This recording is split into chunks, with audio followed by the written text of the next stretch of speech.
बहुत बहुत स्वागत है आपका। और आप सुन रहे हैं दुबई गैंग का भाग 3। तूने खास तौर से इजाज़त लेकर ट्रंक का मुआयना किया था, इंस्पेक्टर ने कहा।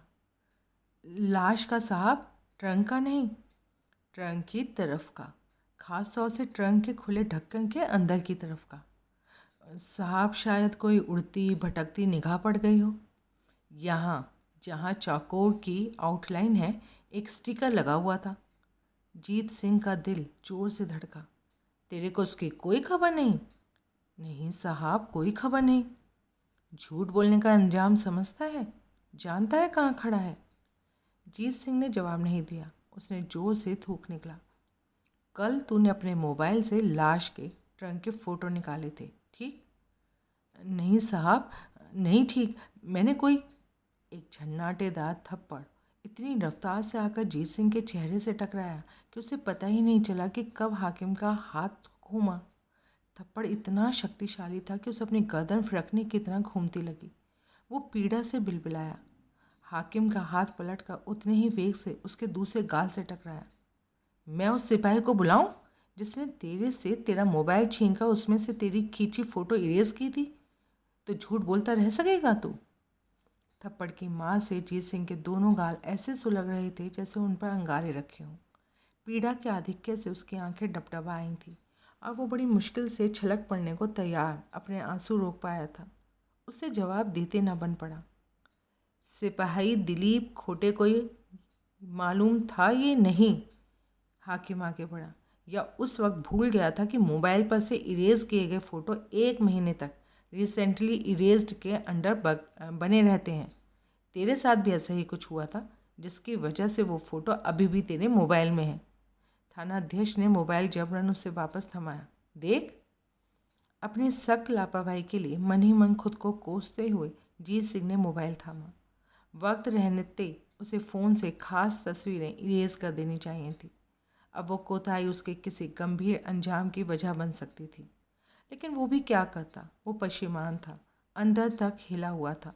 वक्त रहते उसके विवेक ने वैसे उसका साथ नहीं दिया था जैसे कि हालात आम होते तो देता। होंगी साहब, आप कहते हैं तो, वो दबे स्वर में बोला।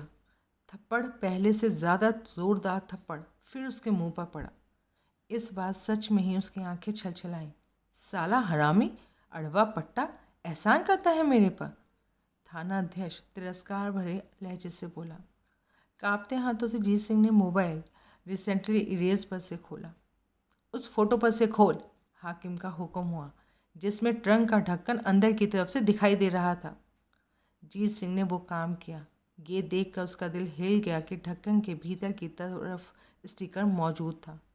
ढक्कन एक ही फ़ोटो में है, थानाध्यक्ष बोला, और उस पर भी इत्तेफाक से फ्लैश की रोशनी की लहर फैल गई है, जिसकी वजह से जो लिखा है वो पढ़ा नहीं जा रहा है। पर तेरे को तो मालूम होगा ना। अब भी बोल, क्या लिखा था? वो मेरे को नहीं मालूम। क्यों नहीं मालूम? जब स्टिकर उखाड़ा था तो पढ़ा नहीं था? जी वो मैंने नहीं उखाड़ा था। मैंने उखाड़ा होता तो उसकी तस्वीर क्यों खींचता? तूने नहीं उखाड़ा तो किसने उखाड़ा? साहब, कातिल ने उखाड़ा, मेरे ट्रंक वाले पैसेंजर ने उखाड़ा। वो थाना आया ये काम करने के वास्ते, जहाँ के इत्तेफाक से ट्रंक पहुँच गया था। जीत सिंह गड़बड़ाया। ट्रंक थाने में था जब स्टिकर मौजूद था, तभी तो उसकी फ़ोटो खींच पाया था। इसलिए तू ये नहीं कह सकता कि ट्रंक में लाश रखने से पहले लाश रखने वाले ने स्टिकर उखाड़ दिया था, ताकि ट्रंक की खरीद के आश्रय कोई उस तक पहुंच ना पाता। साहब, उसको नहीं मालूम था, मालूम हो ही नहीं हो सकता। लाश थाने पहुंच जाने वाली थी, लेकिन जब ऐसा ही हुआ तो उसने किसी तरीके से कोई इंतज़ाम किया ना कि स्टिकर ट्रंक पर से गायब हो जाता। क्या इंतज़ाम? अभी मैं क्या बोले साहब? स्टिकर थाने में किसी ने उखाड़ा, गुलदस्ता थाम के। जीत सिंह चुप रहा। हाकिम भी कई क्षण खामोश रहा। जीत सिंह की उस नई बात ने हाकिम के मन में शंका का बीज तो बो ही दिया था। गुलदस्ता थाम कर किसी के वास्ते कोई काम करना महकमे में कोई नई बात तो नहीं थी। तूने नहीं उखाड़ा? फिर भी वो बोला। साहब, कसम उठवा लीजिए, मैंने नहीं उखाड़ा। हाकिम को संशय में पड़ता पाकर जीत सिंह को जैसे होशियारी आ गई। फ़ोटो तो खींची तूने, उससे तो तू नहीं मुकर सकता, या मुकर सकता है? जीत सिंह ने इनकार में सर हिलाया। तेरे फोटो खींचने के बाद स्टिकर के साथ हरकत हुई, अगरचे कि वो तूने ना की। साहब, किसी और ने वो हरकत की तो उसके पास उसको करने के लिए बहुतेरा टेम था। ट्रंक को ताला तो तब लगा नहीं हुआ था, और न ही मेरे ख्याल से तब उस कमरे को ताला था जिसमें कि ट्रंक पड़ा था। अपनी बात पूरी कर। मेरी मजाल नहीं हो सकती साहब, पर आप तो सब जानते हैं, सब समझते हैं। जब फ़ोटो खींची थी तब ये ना पड़ा कि स्टिकर पर क्या लिखा था? नहीं पड़ा साहब। थाना अध्यक्ष ने घूर कर उसे देखा। साहब, मैं हिम्मत करके फ़ोटो निकाला ना, सोचता था बाद में आराम से पढ़ लूँगा स्टिकर पर क्या लिखा था, पर सिपाही ने, जिसका नाम आपने दिलीप खोटे बोला, पहले ही मोबाइल छीन लिया और फ़ोटो इरेज कर दिया। ये नहीं सोचा कि इरेज फ़ोटो कहीं और मौजूद रहती है। अब उस टाइम नहीं सोचा साहब, जैसे सिपाही खोटे ने नहीं सोचा। वैसे मालूम था? मालूम तो था। अब मैं तुझसे आखिरी बार पूछता हूँ, तूने स्टिकर उखाड़ा या नहीं उखाड़ा? साहब, सिपाही खोटे के सामने मैं ये हरकत कर सकता ही नहीं था। वो हर टाइम मेरे सर पर खड़ेला था। हाँ या ना में जवाब दो। नहीं उखाड़ा। ना ही देखा उस पर क्या लिखा था? नहीं देखा साहब। कई क्षण खामोशी रही। हाकिम सोचता था, पहले भी सोचता था, कन्फ्यूज़न में था। अच्छा था वो स्टिकर। आखिर थाना अध्यक्ष बोला, या ट्रंक बनाने वाले का हो सकता है या बेचने वाले का। बनाने वाला तो मुंबई में, बल्कि महाराष्ट्र में कहीं भी हो सकता है, पर बेचने वाला मुझे उम्मीद है कि साउथ मुंबई में ही कहीं होगा। वो एक क्षण ठिठका, फिर बोला, ढूंढ लेंगे। लेकिन हाकिम के लहजे में फिर कहर बरपा। अगर मुझे मालूम हुआ कि ट्रंक बेचने वाले का चक्कर तू लगा भी चुका है ना। साहब, मेरे को क्या मालूम कि बेचने वाला। तो तेरी खैर नहीं, जेल में ऐसा सड़ाऊंगा कि तू उस दिन को याद करके रोएगा जब तेरी माँ ने तुझे पैदा किया था। साहब, आप मेरा यकीन कीजिए, निकल यहाँ से। शुक्रिया साहब, अगर मेरी टैक्सी को भी आज़ाद कर देते तो। दफ़ा हो जाए यहाँ से, इससे पहले कि मेरा ख्याल बदल जाए। जीत सिंह वहाँ ना रुका। उसने हाकिम का अभिवादन किया और निकल लिया। घायलों ने गौर से जीत सिंह की थाने में आप बीती सुनी। फ़ोन से तस्वीरें इरेज करने में हुई कोताही का इकबालनामा सुना। ट्रंक वाले पैसेंजर का पुलिस के ग्राफिक आर्टिस्ट का बनाया स्केच देखा। जीसस, मार लगाई सन ऑफ अ बिच ने। फिर हमदर्दी भरे स्वर में बोला, ऐसी कितना ज़िंदगी ना भूले। ऐसे थप्पड़ लगाए कि मैं हैरान हूँ कि कहीं मेरी मुंडी उखड़कर उसके हाथ में ना आ जाए। Patience, patience my dear. अभी बोले तो तू, तेरा वाटरलू तेरे कैमरे की पिक्स बना। एसएचओ को उनकी खबर ना लगती तो वो इतना ज़्यास्ती आउट ऑफ हैंड्स ना हुआ होता। और जीत ने सहमति में सर हिलाया। फिर वो पिक्स तेरे किसी काम भी तो नहीं आई ना। काम तो खाली स्टिकर आया जो तू इतना करेज दिखाकर ट्रंक पर से उखाड़ लाया। बाकी बातें तो एसएचओ को बरोबर हजम हुई क्या? हाँ, स्टिकर का हेल्प के बिना भी पुलिस ख्याली ट्रंक हाउस की जानकारी निकाल के रहेगी। तब उधर भाईखला मुस्तफ़ा बाज़ार पुलिस का विजिट भी होकर रहेगा। तब अगर पुलिस को मालूम पड़ा कि तू, बोले तो हम, पहले उधर विजिट किया तो क्या करेगा? क्या पता क्या करूँगा, जो होगा भुगतूँगा। वो बोल तो रहा था जेल में सड़ाएगा।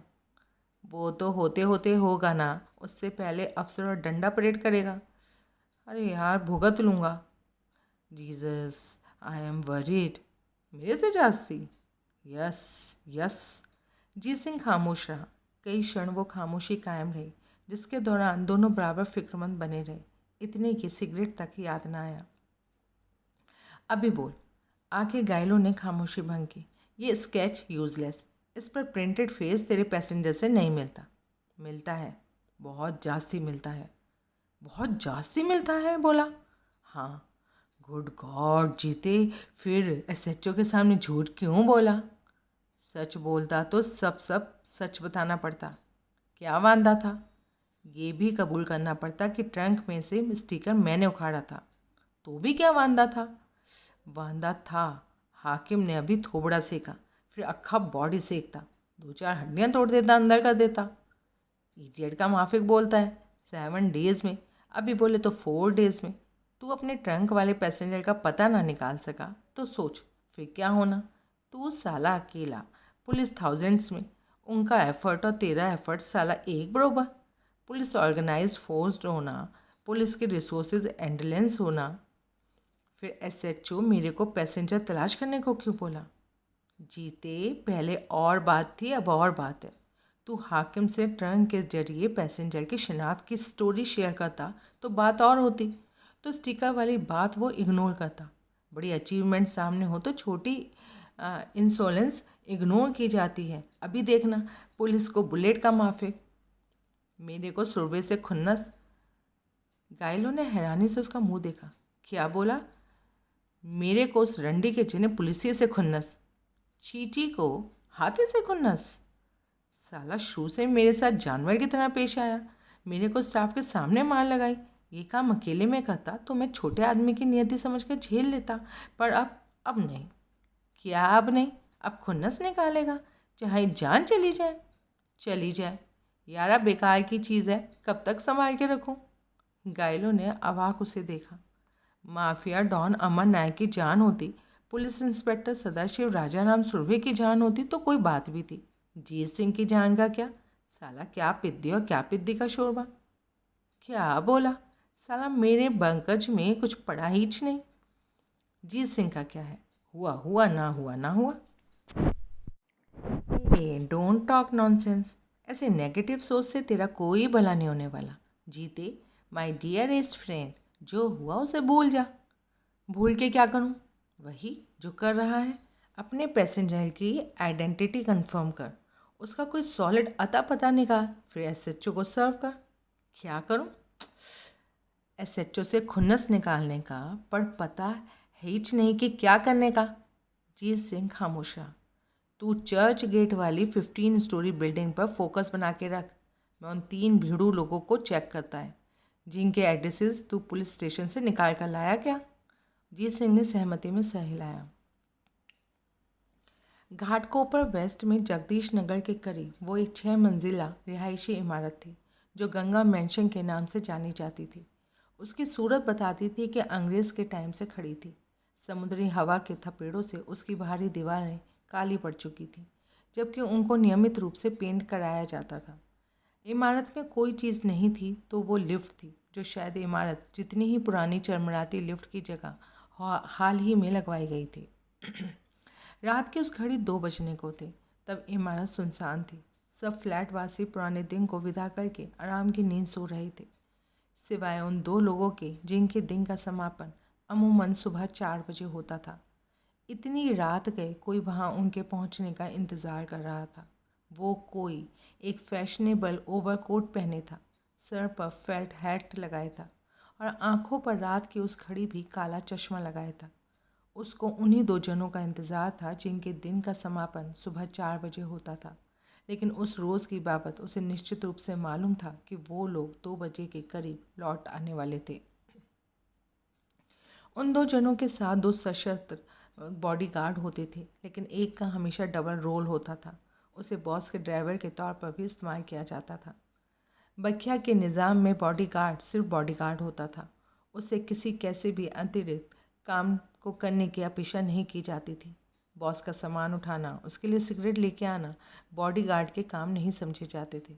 दोनों ही काम एक मुस्तैद बॉडीगार्ड के लिए गलत थे, क्योंकि सामान उठाना तो उसके हाथ बिजी हो जाते, तो जब ज़रूरत पड़ती तो वो गन तक पहुंच ही ना पाते।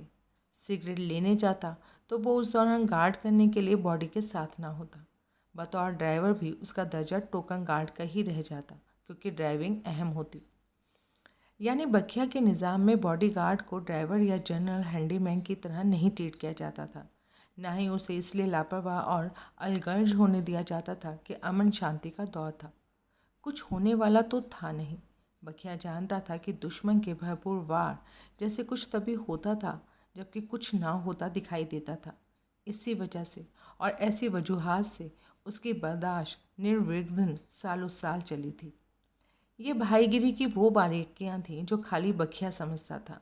आज के भाई लोग नहीं समझते थे, और समझते थे तो नज़रअंदाज करते थे। जिन 2 जनों का फेल्ट हैट वाले को इंतज़ार था वो अमन नायक के इम्पोर्टेंट भीड़ू थे, ओहदेदार थे।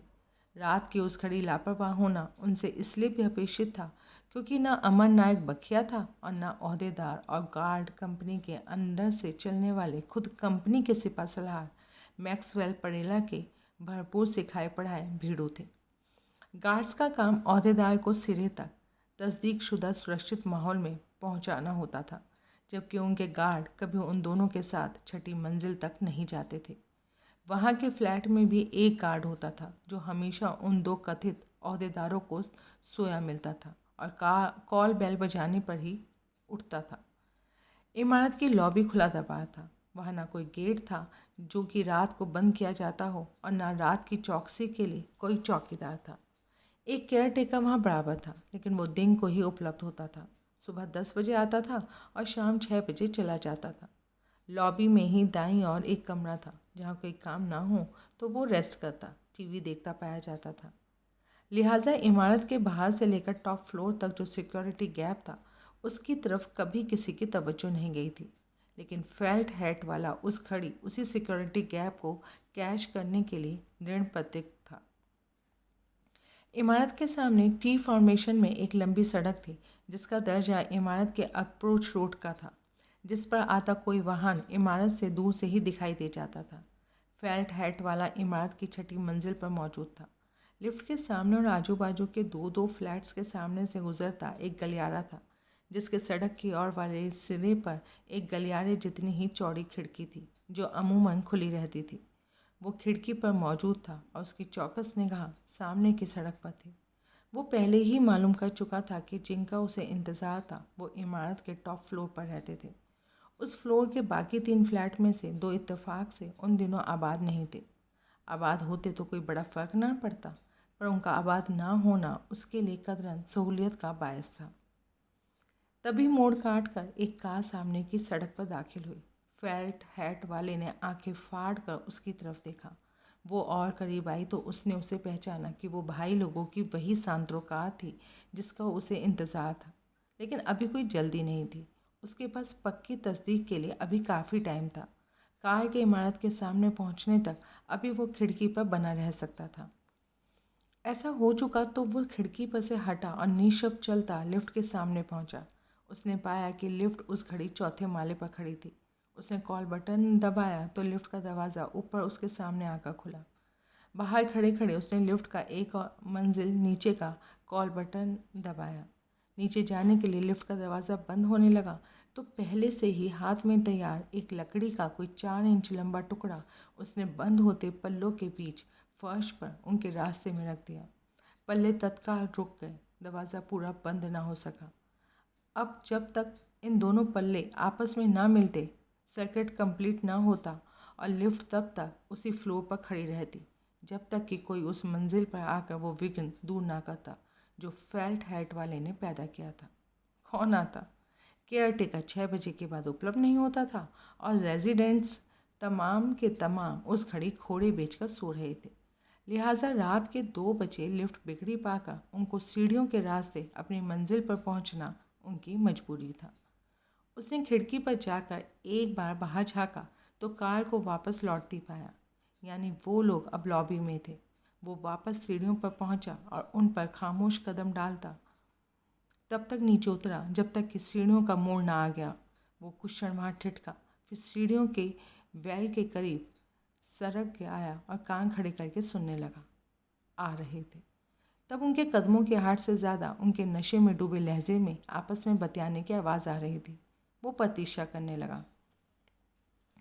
ऊपर आती आवाज़ें अब निरंतर मुखर होती जा रही थी। अब किसी भी क्षण वो उन दोनों के से रूबरू हो सकता था। वो घड़ी करीब आने लगी तो वो घूम कर दबे पाँव 5 सीढ़ियाँ वापस ऊपर चढ़ गया। तब उसने ओवर के कोट की एक जेब से गन और दूसरी से साइलेंसर निकाला। उसने साइलेंसर को गन की नाल पर चढ़ाकर चूड़ियाँ कसी और प्रतीक्षा करने लगा जो कि अब समाप्त प्राय थी। दोनों ने सीढ़ियों का आखिरी मोड़ काटा और सामने 5 सीढ़ी ऊपर फेल्ट हैट वाले को खड़ा पाकर ठिठक गए। होगा कोई? एक जना बड़बड़ाता से अपने साथी से बोला। हमरे को क्या? फेल्ट हैट वाला सीढ़ियों पर यूं पसल कर खड़ा था कि उसके पहलू से उसे धकेले बिना नहीं गुजरा जा सकता था। ए बाजू हट भाई, क्या खम्भे के माफी खड़ेला है? दूसरा कर्कश स्वर में बोला। फेल्ट हैट वाले ने अपना दाएं हाथ आगे किया तो बल्ब की सीमित रोशनी भी गन की नाल पर से प्रतिबिंबित हुई। स्टैचू का माफिक खड़ा होने का, फेल्ट हैट वाला बोला तो उसका लहजा इतना सर्द था कि उसकी सिरहन उन दोनों को महसूस हुई। हिले तो गोली। वो एक क्षण ठिठका, फिर बोला, और ना हिले तो भी गोली। कौन है भाई तू? पहला बोला। क्या मांगता है तेरे को? जो पहले कड़क कर बोला था वो तब भी अपनी हवा में था। वजह शायद ये थी कि साथी से ज़्यादा नशे में था। साला जानता नहीं कि इनके सामने खड़ेला है? जानता हूँ, फेल्ट हैट वाला स्थित स्वर में बोला। वो स्थिति का आनंद लेता जान पड़ रहा था। अमर नायक के भड़वों के सामने खड़ेला हूँ। तू है कौन? मौका देता हूँ, पहचान सको तो पहचान लो। उसने बाएं हाथ से फेल्ट हैट माथे से पीछे सरकाया और काला चश्मा उतार कर हाथ में ले लिया। तत्काल दोनों के मुंह से सिसकारें निकली। तू? तुम बाप? तुम? लगता है पहचान लिया, पर किसी को बोल तो सकोगे नहीं, पहले ही दूसरी दुनिया में कदम होगा। लुढ़काना मांगता बाप? नहीं, गोद में बिठा के लोरी सुनाना मांगता है। बाप, हम अमर नायक बाप के इम्पोर्टेंट करके भीड़ू। बोले तो ओहदेदार। अब दूसरे के भी हवास उड़े हुए थे। उसने जल्दी से वो जोड़ा। अच्छा हुआ बता दिया, वरना मेरे को कहाँ सोचना था। मेरे को कौन बताता ये टेम? बाप, तुम ये काम ऐसे काम खुद करता है? बोले तो बरोबर यूँ मेरे को किसी से रिपोर्ट नहीं मांगना पड़ता। यूँ मैं जो करता है वो मैं ही जानता है। अमर नायक मॉर्निंग में सोचता होएगा कि कौन डेयर किया क्या। दोनों ने जवाब नहीं दिया। दोनों अपने सूख आए होठों पर बार बार जबान फेरने लगे। फेल्ट हैट वाले ने दोनों को शूट कर दिया। दोनों मोड़ की लंबी सीढ़ी पर ढेर हो गए। सीढ़ी के फर्श से उनके जिस्म टकराने से पहले ही दोनों की आंखें पथरा चुकी थीं। फेल्ट हैट वाले ने उनके सर पर खड़े होकर गन की नाल पर से साइलेंसर उतारा और दोनों चीज़ों को पूर्ववत अपनी जेबों के हवाले किया। फिर वो वापस घूमा और खामोशी से बाकी सीढ़ियाँ चढ़कर लिफ्ट के सामने पहुंचा। उसने झुककर दोनों पल्लों के बीच फंसा लकड़ी का टुकड़ा खींचकर परे उछाल दिया। तत्काल दोनों पल्ले आपस में जुड़े। सर्किट कंप्लीट हुआ। पल्ले वापस खुल गए। फेल्ट हैट वाले ने भीतर कदम रखा और ग्राउंड फ्लोर का बटन दबा दिया।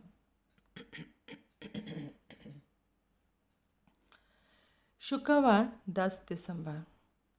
हरीश गावली का स्थायी मुकाम घाटकोपर वेस्ट जगदीश नगर में था।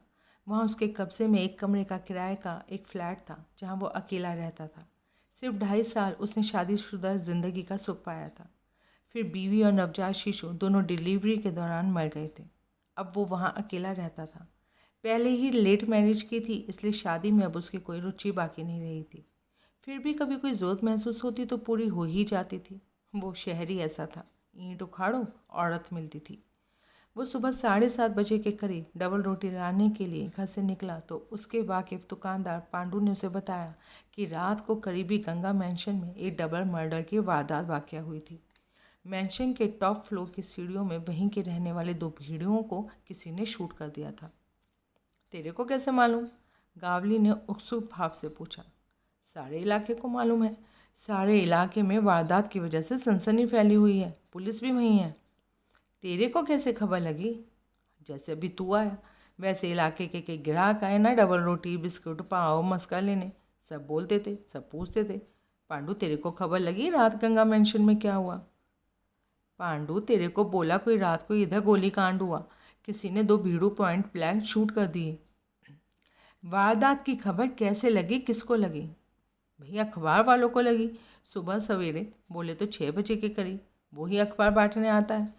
वो मेंशन में ऊपर से नीचे की तरफ अखबार बांटना शुरू करता है। अखबार लेकर लिफ्ट से सबसे ऊपरले माले पर जाता है और फिर उस माले पर और नीचे उतरता हर माले पर अखबार फेंकता जाता है।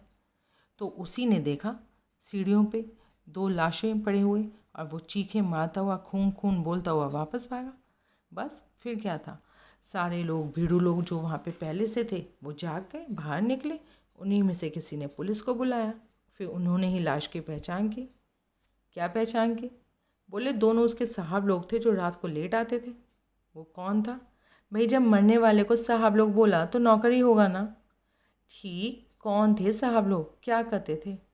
अब मुझे नहीं मालूम। हाँ, नाम बोले मेरे कुछ ग्राहक। बोले तो एक का नाम तपन शाह, दूसरे का नाम हिल गया मेरे मगज से, पर अभी याद आ जाएगा। हाँ, गोवानी नाम था, इस वास्ते मगज में न जमा। क्या नाम था? गावली धीरज से प्रतीक्षा करने लगे। क्या नाम था साला? अभी तो याद आया था। बेंजामिन कोस्टा था, हाँ दूसरा नाम। कारोबार क्या था उसका? अब मालूम नहीं मुझे। रात को लेट क्यों आते थे? देवा रे, अरे हरीश भाई, मेरे को कैसे मालूम होएगा? मैं भी कभी देखा नहीं उनको। मैं तो खाली वो बोला जो इलाके के ग्राहक बोले। कब से इधर थे? बिना निरुत्साहित हुए कावली ने सवाल किया। हाँ, ये मालूम मेरे को, क्योंकि मैं कोई ग्राहक बोला। 10 महीने से थे दोनों ऊपर। मवाली थे? गैंगस्टर थे? बोले तो अभी समझा, पर हरीश भाई, भाईगिरी भी तो कारोबारी होना क्या? गावली ने जवाब नहीं दिया। गावली ने जिद करके ऐसे ही कई सवाल उससे पूछे, लेकिन किसी का भी कोई संतोषजनक जवाब न मिला। उस दौरान 2 ग्राहक भी वहां पहुंचे, पर उन्होंने डबल मर्डर का ही जिक्र किया। उसके अलावा कुछ जानते होने से कतई इनकार किया। ये बात उन्होंने खास जोर देकर कही कि वो गंगा मैंशन में नहीं रहते थे, खाली उसके करीब रहते थे, इसलिए गंगा मैंशन के बाशिंदों की उन्हें कोई खबर नहीं थी। पूछताछ आगे न सरक पाई। नवीन सोलंकी के मोबाइल की घंटी बजी। उसने घड़ी पर निगाह डाली तो पाया कि 9 बजने को थे। पिछली रात 1 बजे तक वो अमर नायक के साथ उसके मलाड वाले बंगले पर था। 3 बजे के बाद घर लौटा था और अब दोपहर तक सोने का इरादा रखता था, जबकि मोबाइल की घंटी ने उसकी नींद में विघ्न डाल दिया था। नायक के पेशा में उसने स्क्रीन पर निगाह डाली तो उस पर दर्ज नाम उसके मगज में न आया, लेकिन कोई रॉन्ग नंबर लगा था। फिर भी उसने कॉल रिसीव की। बाप, मैं गरुड़ बोलता है, गंगा मैंशन घाटकोपर से। ओ गरुड़, शाह और कोस्टा का ट्विन वन, बॉडीगार्ड कम जनरल हैंडीमैन। गरुड़ का क्या काम उसे फ़ोन करने का, वो भी 30 सुबह? बोल, वो रूखे स्वर में बोला। बाप, इधर बड़ा गलाटा हो गया। बॉस लोगों को किसी ने रात के किसी टेम। सोलंकी ने सब धीरज से सुना। आखिर वो खामोश हुआ तो सोलंकी गुस्से से बोला, पहले क्यों नहीं बोला? बाप, पुलिस थाम के रखा ना, फारिग किया तो फ़ोन लगाया। पुलिस उड़ के नहीं आती, आते आते आती है। तब तक क्या करता था? वो बॉस लोगों का वेट करता था। बॉम्ब मारता है साला हरामी। अक्खा टेम सोता था, बोलता है वेट करता था। बाप, अक्खा नाइट वेट करता, जागा जागा ना, अर्ली मॉर्निंग में जरा आँख लग गई। बकवास बंद कर, नहीं मांगता मेरे को क्या? सोलंकी धाड़ा। जवाब नहीं मिला। आता है, उन दोनों को भी बुला के रखना। किन दोनों को? सोचना, मगज हो तो उस पर जोर देकर सोचना। और संपर्क टूट गया। 10 बजे से पहले हरीश गावली के दोनों साथी पप्पू मलानी और कल्याण राजे गावली के घर पर मौजूद थे। गावली के बताए बिना दोनों को गंगा मैंशन में हुई डबल मर्डर की खबर नहीं थी। गंगा मैंशन की ही खबर नहीं थी, इसलिए इस बाबत उनके कुछ जानने होने का कोई मतलब ही नहीं था। इधर भी ऐसे ही था, गावली बोला, पर बेंजामिन कोस्टा नाम बोले तो गुआनी नाम। मेरे को कुछ खटका था। मैंने एक्सप्रेस करके अंडरवर्ल्ड में अपने ही गैंग में पूछताछ की तो मालूम पड़ा गुआनी अमर नायक गैंग का इम्पोर्टेंट करके भीड़ू था। इस लिहाज से उसका जोड़ीदार का भी अमर नायक गैंग का इम्पोर्टेंट भीड़ू होना जरूरी है। जो भीड़ू उनके फ्लैट में उनके साथ रहता था, जिसने लाश की शिनाख्त की थी, वो मेरे को मामूली भीड़ू लगा, बोले तो प्यादा लगा। वो साला ओहदेदार लोगों के साथ क्यों रहता था? मेरे मगज में यही पड़ा कि सर्वेंट था या बॉडीगार्ड। कैसे होना? कैसा बॉडीगार्ड का गार्ड था जो फ्लैट में सोता था? साहब लोगों की गैरहाजिरी में सोता था, राजे ने चेताया।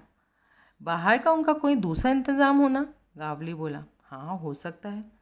अपन फॉलो किया बरोबर, सिंधी भाई भी फॉलो किया। अभी ये तो बोलो, इतना एक्सप्रेस करके बुलाया किस वास्ते? सुनो, समझो, अंडरवर्ल्ड बिग बॉस के बोले तो अमर नायक के दोनों भीड़ों कोई कमती किया, इतना बड़ा काम किया।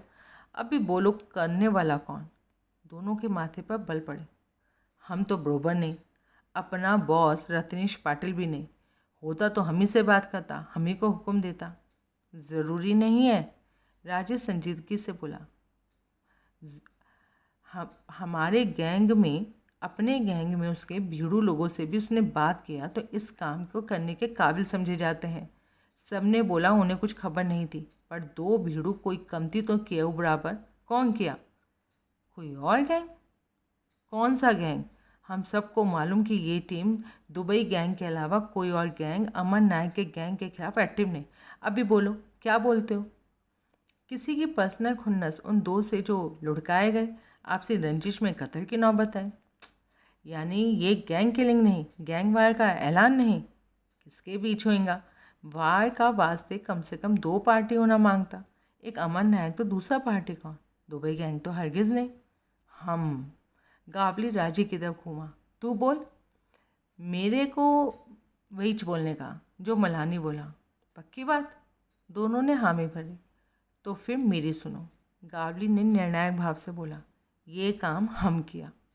दोनों ने चौंक सर उठाया। हम किया बोले तो दुबई गैंग ने किया। अगर ये खुन्नस से हुआ काम तो काम करने वाला कभी अपनी ज़बानी कबूल नहीं करेगा कि ये काम उसने किया। साला मरेगा क्या कबूल करके? मलानी बोला। टंगा होगा तो कबूल करेगा, राजी बोला। यहीच मैं बोला। हमको नहीं मालूम कि अमर नायक के 2 ओहदेदारों को किसने कमती किया, पर हमरे को बोलने का हमने किया। ऐसा? बरोबर। ऐसा हमेरा धोवाले लुढ़काया कि नहीं? दुबई गैंग का उसका बदला मांगना होता कि नहीं? इस वास्ते नायक के 2 भीड़ू हम कमती किया? हाँ। गावली ने बारी बारी दोनों पर निगाह डाली और महसूस किया कि साथी पूर्णतः आश्वस्त अभी भी नहीं थे। तुम्हारे मगज़ में ये टाइम यही चहना कि अगर असली कातिल अपना दावा खड़ा किया होता तो क्या होएगा? क्या? दोनों ने खामोशी में सहमति में सह हिलाया। मैं बोलता है क्या होएगा? कुछ नहीं होगा। काहे वास्ते होएगा? हमरे को नहीं मालूम नायक की किसी से खुन्नस, पर मालूम कि ये टाइम उसकी सिर्फ दुबई गैंग से खुन्नस। इस वास्ते गई रात की घाटकोपर की वारदात पर हम अपना दावा नहीं भी ठोकेंगे तो भी नायक यही समझेगा कि हमने पलटवार किया। खामा खां? मलानी बोला। खामा खां तो बोलो। जो हुआ वो किसने किया? किसी ने जवाब नहीं दिया। अरे तुम लोग मानता है कि नहीं? बोले तो कातिल अपनी जाति दुश्मनी के हवाले 2 भीड़ू लुढ़काया अंडरवर्ल्ड से। भाईगिरी से उसका कोई वास्ता नहीं होना। अगर तुम लोग मानता है तो भीड़ू तो खुश होएगा कि हमरे कलेम की वजह से उस पर से फोकस हट गया। पर पलटवार जब होगा, अगर होगा तो हमरे से ऊपर वाले भुगतेंगे जिनका दावा नायक की बराबरी का है। ऐसा? बरोबर ऐसा। और वो किस लिए हैं ऊपर वाले? ठीक, और अब आगे क्या होना? हाँ, गावली बोला। ये है मगज़ वाला सवाल, जवाब सुनने का। हमरे को नायक के मलाड वाले बंगले के लेटर बॉक्स में एक पर्चा पहुंचाने का। बोले तो मामूली काम। क्या? क्या लिखा होगा पर्चे पे? सुनता नहीं बरोबर। मैं क्या बोला पहले उस वारदात की बाबत? वो काम हमने किया। राजी ने मलानी की तरफ देखा। नतीजा सोच लिया? मलानी दबे स्वर में बोला। कैसा नतीजा? क्या बोलना मांगता है? गावली बोला। गैंग वार छिड़ जाएगी। फिर वहीं पहुंच गया। अरे हमने तो नहीं छेड़ी ना। शुरुआत तो हमने की ना। नायक का ट्रक थामा। समझता नहीं है। अरे हमको भी धंधा करने का या नहीं? जब नायक हमारे लिए सांस लेने की कोई जगह ही नहीं छोड़ेगा तो हमरे को कुछ तो करना होगा ना, या नहीं? हमने किया नायक का ट्रक काबू में। साली पक्की खबर कि उसमें 60 किलो सोना। साला पीतर भी नहीं निकला। पर वो जुदा बात। क्या? मलानी ने जवाब नहीं दिया। कुछ क्षण खामोशी रही। पाटिल से मशवरा करना चाहेंगे, राजे धीरे से बोला। क्या बोला? गावली तमक का बोला। हमें रत्नेश पाटिल के कान में बात डालनी चाहिए। क्यों? क्योंकि हमरे से एक माला ऊपर है। हम उसके अंडर में चलते हैं। गावली तिलमिलाया। वो क्या करेगा? देखेगा, फैसला करेगा कि जो हमरे को करना मांगता है वो ओके है या नहीं। कैसे करेगा? करेगा जैसे उसे ठीक लगेगा। आखिर वो हमारा बॉस है। जैसे तू उसको बोलेगा वैसे वो आगे महाडिक को फ़ोन करेगा कि हम सबका वो बॉस है। महाडिक को मांगता होएगा तो वो दुबई फ़ोन लगाएगा। तो पता नहीं कितना टाइम लगा के लगेगा। फिर मालूम क्या होगा? क्या होगा? जो फ़ायदा हमको मिलने का मलानी, तेरे को तो मालूम क्या बोलते हैं अंग्रेज़ी में? एडवांटेज। कदरन पढ़ा लिखा मलानी बोला। वही तो, वो हमको नहीं मिलने का क्या? अभी क्या बोलेगा? राजे संकोच में बोला। फिर हम सबको पाटिल के मिजाज की खबर है। दूसरों की बात मानने में उसको हेटी होता है। मेरे को पक्की वो बोलेगा सब गलत, सब ना करने लायक। नायक के 2 इम्पोर्टेंट करके भीड़ू लुढ़क गए। हमारा धुवाले गया। 60 किलो सोना हाथ से आकर भी हमारे हाथ नहीं आया। अब बस करो, नहीं तो मुझे गुस्सा आ जाएगा। साला खजूर दूसरे पाले की ज़बान बोलता है। नहीं बोलता, अभी पक्की तो कुछ नहीं होगा। पक्की, आखिरी बार बोलता है पक्की।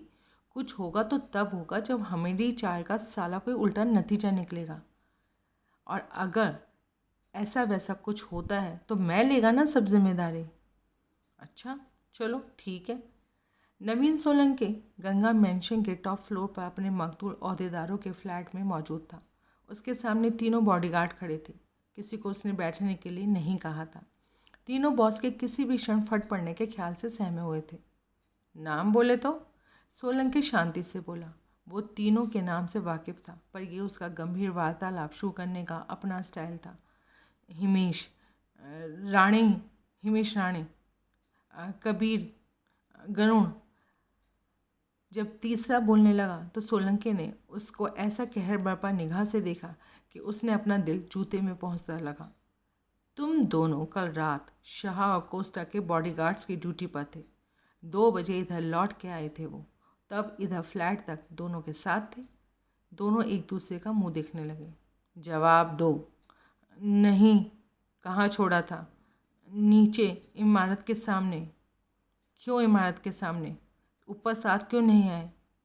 बॉस लोगों ने मना कर दिया था। सोलंकी ने कबीर की तरफ देखा। हाँ हाँ, वो बॉस लोगों ने मना किया था। क्यों, मज़ा हुए? कैसे निकम्मे गैर जिम्मेदार बॉडीगार्ड हो तुम। जानते समझते नहीं कि बॉडीगार्ड की क्या ड्यूटीज़ होती हैं। जब बॉस लोग ही बोले तो बाप हम नहीं सुनने का था ना। बॉडीगार्ड को वो दोनों खुद अपने वास्ते अपॉइंट किया। नहीं किया, बिग बॉस ने किया। अमर नायक बॉस ने किया ये काम। क्या? दोनों खामोश हैं। बॉस लोग बोलता है, तुम साला सुनता है। अब भी नतीजा देखा। हिमेश ने बेचैनी से पहलू बदला। उन्हें लिफ्ट में सवार होते किसने देखा था? हिमेश ने कबीर को कोहनी मारी।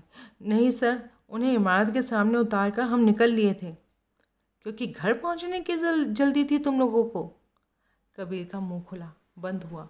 मुंह से कोई बोल ही ना फूटा। वो उन्हें सीढ़ियों में खल्लास किया गया। क्या मतलब हुआ इसका? दोनों एक दूसरे का मुंह देखने लगे। क्या हुआ ज़बान को? दांतों में आ गई या कट के गिर गई? वो लिफ्ट शायद ख़राब थी। हिमेश बड़ी मुश्किल से बोल पाया। रात 2 बजे ख़राब थी। सुबह 6 बजे अखबार वाला आया, लिफ्ट से टॉप फ्लोर पर गया। कैसे गया? कौन मौजूद था रात 2 बजे और सुबह 6 बजे के बीच लिफ्ट ठीक करने वाला? बोलो, जवाब दो। किसी से जवाब देते ना बना। इत्तेफाक से क्या लिफ्ट एकाएक खराब हो गई और फिर इत्तेफाक से सही भी हो गई? क्या एक ही काम इत्तेफाक से बार बार होता है? दोनों ने अपने सूखे होठों पर जबान फेरी। और तू? सोलंकी तब तक खामोश तमाशबीन बने खड़े गरुण की ओर घूमा। तू बोल, तेरे साहब लोग जब लौटते थे तो क्या करता था? सोता था? नहीं। बदलते हालात से खौफजदा वो वही बड़ी मुश्किल से बोल पाया। उन्हें दरवाजे पर इंतज़ार करता मिलता था? नहीं। वो आकर घंटी बजाते थे तो उठकर दरवाज़ा खोलता था या सो रहा होता था, इसलिए कई बार घंटी बजानी पड़ती थी। साहब, मैं एक आध बार की कसम नहीं खाता, लेकिन घंटी बजने के वक्त मैं सो नहीं रहा होता। ऐसा कभी नहीं हुआ कि साहब लोगों को दोबारा घंटी बजानी पड़ी हो। कमाल, अभी तो तेरे मुंह से बड़े बोल फूट रहे हैं। अब यकायक तेरी कैंची जैसी जबान चलने लगी है। वो बेचैनी से पहलू बदलने लगा। जो तू कह रहा है ना, इसलिए कह रहा है कि अब तेरा मुंह पकड़ने वाला कोई नहीं, लेकिन जो तू कह रहा है वो हो नहीं सकता। जब तेरे को मालूम कि साहब लोग लेट नाइट बोले तो अर्ली मॉर्निंग लौटते थे, तो क्यों तू जाग कर आखिर रात जाग कर उनका इंतज़ार करता? कातिल को ये भी मालूम था कि तू निकम्मा बॉडीगार्ड। इसी वास्ते उसने अपना काम करने के लिए 5वें और 6ठे माले के बीच की जगह को चुना। उसे मालूम होता कि तू चौकस गार्ड तो वो कोई और माला चुनता, उनके सामने पड़ने के लिए और 2 मंजिल सीढ़ियाँ उतरता। तेरे को साली भनक भी ना पड़ी कि तेरे से खाली 6 सीढ़ी नीचे क्या होता था। क्यों ना पड़ी? क्योंकि तू तो सोता था। ठीक बोला मैं? हाँ या ना में जवाब दे। उसका मुंह ना खुला। वो बार बार पहलू बदलने लगा। उसने अपने सूखे होठों पर जबान फेरी। सोलंकी ने एकटक उसे देखते कुछ क्षण उसके बोलने का इंतज़ार किया, फिर कबीर के पास पहुंच गया। ठोक, उसने कर्कश स्वर में आदेश दिया। जी? ठोक। तजुर्बेकार मवाली तब बॉस का मंतव्य पूरी तरह से समझा। फौरन उसने आदेश का पालन किया। अगले ही क्षण गरुण फर्श पर दोहरा हुआ, दोनों हाथों से पसलियां पकड़े ऐसे कर रहा था जैसे जान धीरे धीरे निकल रही हो। सोलंकी ने थोड़ी देर इंतज़ार किया, फिर नया आदेश दिया। उठ के खड़ा हो। गरुण से उठा ना गया। खड़ा कर से। कबीर फौरन उसके करीब पहुंचा। उसने अपने दोनों हाथ पीछे से गरुण के बगलों में डाले और बड़ी बेरहमी से उसे उठाकर उसके पैरों पर खड़ा किया। मेरी तरफ देख। गरुण बड़ी मुश्किल से सर उठा पाया। सोता था? उसका सर ऊपर नीचे हिला। कभी ऐसा होता था कि साहब लोगों को आकर घंटी ना बजानी पड़ी हो? गरुण का सर दाएं बाएं हिला। तत्काल सोलंकी उससे विमुख हो गया। ये किसी ऐरे गहरे का काम नहीं। इस बार सोलंकी बोला तो उसकी आवाज़ पहले जैसी उग्र नहीं थी। किसी शातिर मुजरिम का काम है, जिसकी मर्जी से लिफ्ट बिगड़ती थी और सुधरती थी। लिहाजा कुछ अपने आप नहीं हुआ, कुछ अपने आप नहीं होता। किसी ने घात लगाई, किसी ने घात लगाकर हमारे 2 ओहदेदारों को ऑफ किया। किसी को पहले से मालूम था कि हमारे ओहदेदारों के निकम्मे गोली मार देने के काबिल बॉडीगार्ड कैसे अपने इतनी जिम्मेदारी के काम को अंजाम देते थे। तुम लोगों के मुंह फेरते ही लिफ्ट उसने खराब की, ताकि शाह और कोस्टा को सीढ़ियाँ चढ़ के ऊपर आना पड़ता। उसके बाद उन दोनों को शूट कर देना क्या मुश्किल काम था। और तुम्हें गोली सुनने चलने की आवाज़ भी नहीं सुनाई दी? गोली की आवाज़ ना सुनाई दे, ये बहुत मुश्किल काम है, बहुत पेचीदा काम। सॉरी बोलता है बाप। अच्छा करता है, क्योंकि आइंदा अब कभी ये मौका नहीं मिलेगा। हिमेश के चेहरे पर उलझन के भाव आए। तुम तीनों को अभी का अभी डिसमिस किया जाता है। बहुत रहम रहम। कबीर ने भी उसके सुर में सुर मिलाया। गरुण अब अपने पैरों पर खड़ा ज़रूर था, लेकिन बोलने के काबिल अभी नहीं था। ये रहम ही किया है तुम लोगों पर। नायक बॉस के सामने पेश होते तो गोटी से लटकाने का हुक्म होता। तीनों के शरीर ने स्पष्ट झुरझुरी ली। ये फ्लैट लॉक करने का और चाबी मेरे को पहुंचाने का। जैसा कि फैसला हुआ था, जीते ने अपनी निगाहबीनी का निशाना चर्च गेट वाली इमारत को बनाया। 10:30 बजे वो वहाँ पहुँच गया था, लेकिन उसने वहाँ पर अपनी गाड़ी यानी कि शमसी की टैक्सी सड़क से पार इमारत से थोड़े एंगल पर खड़ी करी और सिगरेट फूंकता प्रतीक्षा करने लगा। किसी हासिल की उम्मीद उसे बिल्कुल नहीं थी। सुबह की उस घड़ी इमारत में बहुत आवाजाही थी। अब वो हर किसी को अपनी निगाह का मरकज नहीं बना सकता था। इस बात ने उसे बहुत परेशान किया, लेकिन वो इसके अलावा करता भी तो क्या करता। जैसे जैसे समय बीता, तब उसने देखा कि वहाँ पे आवाजाही कम हो गई। तब उसने राहत महसूस की और प्रतीक्षा करने लगा। मोड़ का अटेंडेंट रोमुलो हिबारी पोस्टमार्टम वाले डॉक्टर के ऑफिस में पहुंचा। उसने अदब से डॉक्टर को अभिवादन किया। साहब, परसों को रोड एक्सीडेंट केस का जो पीएम हुआ था, उसकी एक बात है। क्या बात है? जल्दी बोल, मेरे को बहुत काम है। साहब, वो इसरार कादरी कल के रोड एक्सीडेंट में मरे भीड़ू की जेब से बरामद सामान इधर ही रह गया। कैसे? कल लाश की सुपुर्दगी भी हो गई, वो सामान रिश्तेदारों को नहीं दिया। वो मैं भूल गया जी। वो पुलिस वाला भी भूल गया। मोर्ग में जिसकी परमानेंट ड्यूटी होती है, वो सामान पहले उसको सौंपा जाना होता है, भूल गया। साहब, भूल ही गया? ऐसी भूल माफ़ नहीं की जा सकती। साहब, गलती मान तो ली। गलती मान लेना भी काफ़ी नहीं होता, कोताही पर एक्शन होता है। साहब, बात बात पर मुझे आप रूल मत बताओ। मुझे पता है आप क्या करते हो।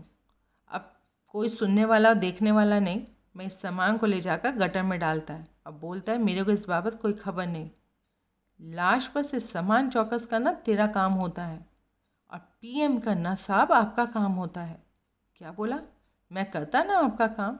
डेड बॉडी को खोलना आपका काम, पर मैं करता ना। आप खाली नोट करता है जो मैं बोलता है, बरोबर? क्या बक रहा है? कुछ नहीं। और वो सच में ही बाहर को चल दिया। जाता है। खबरदार।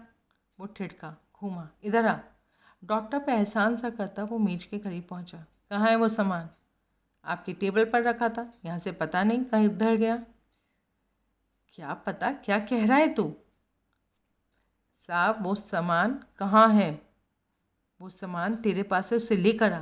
पर अरे हटेले में करता है ना कुछ, उसे लेकर आ अभी मेरे पास।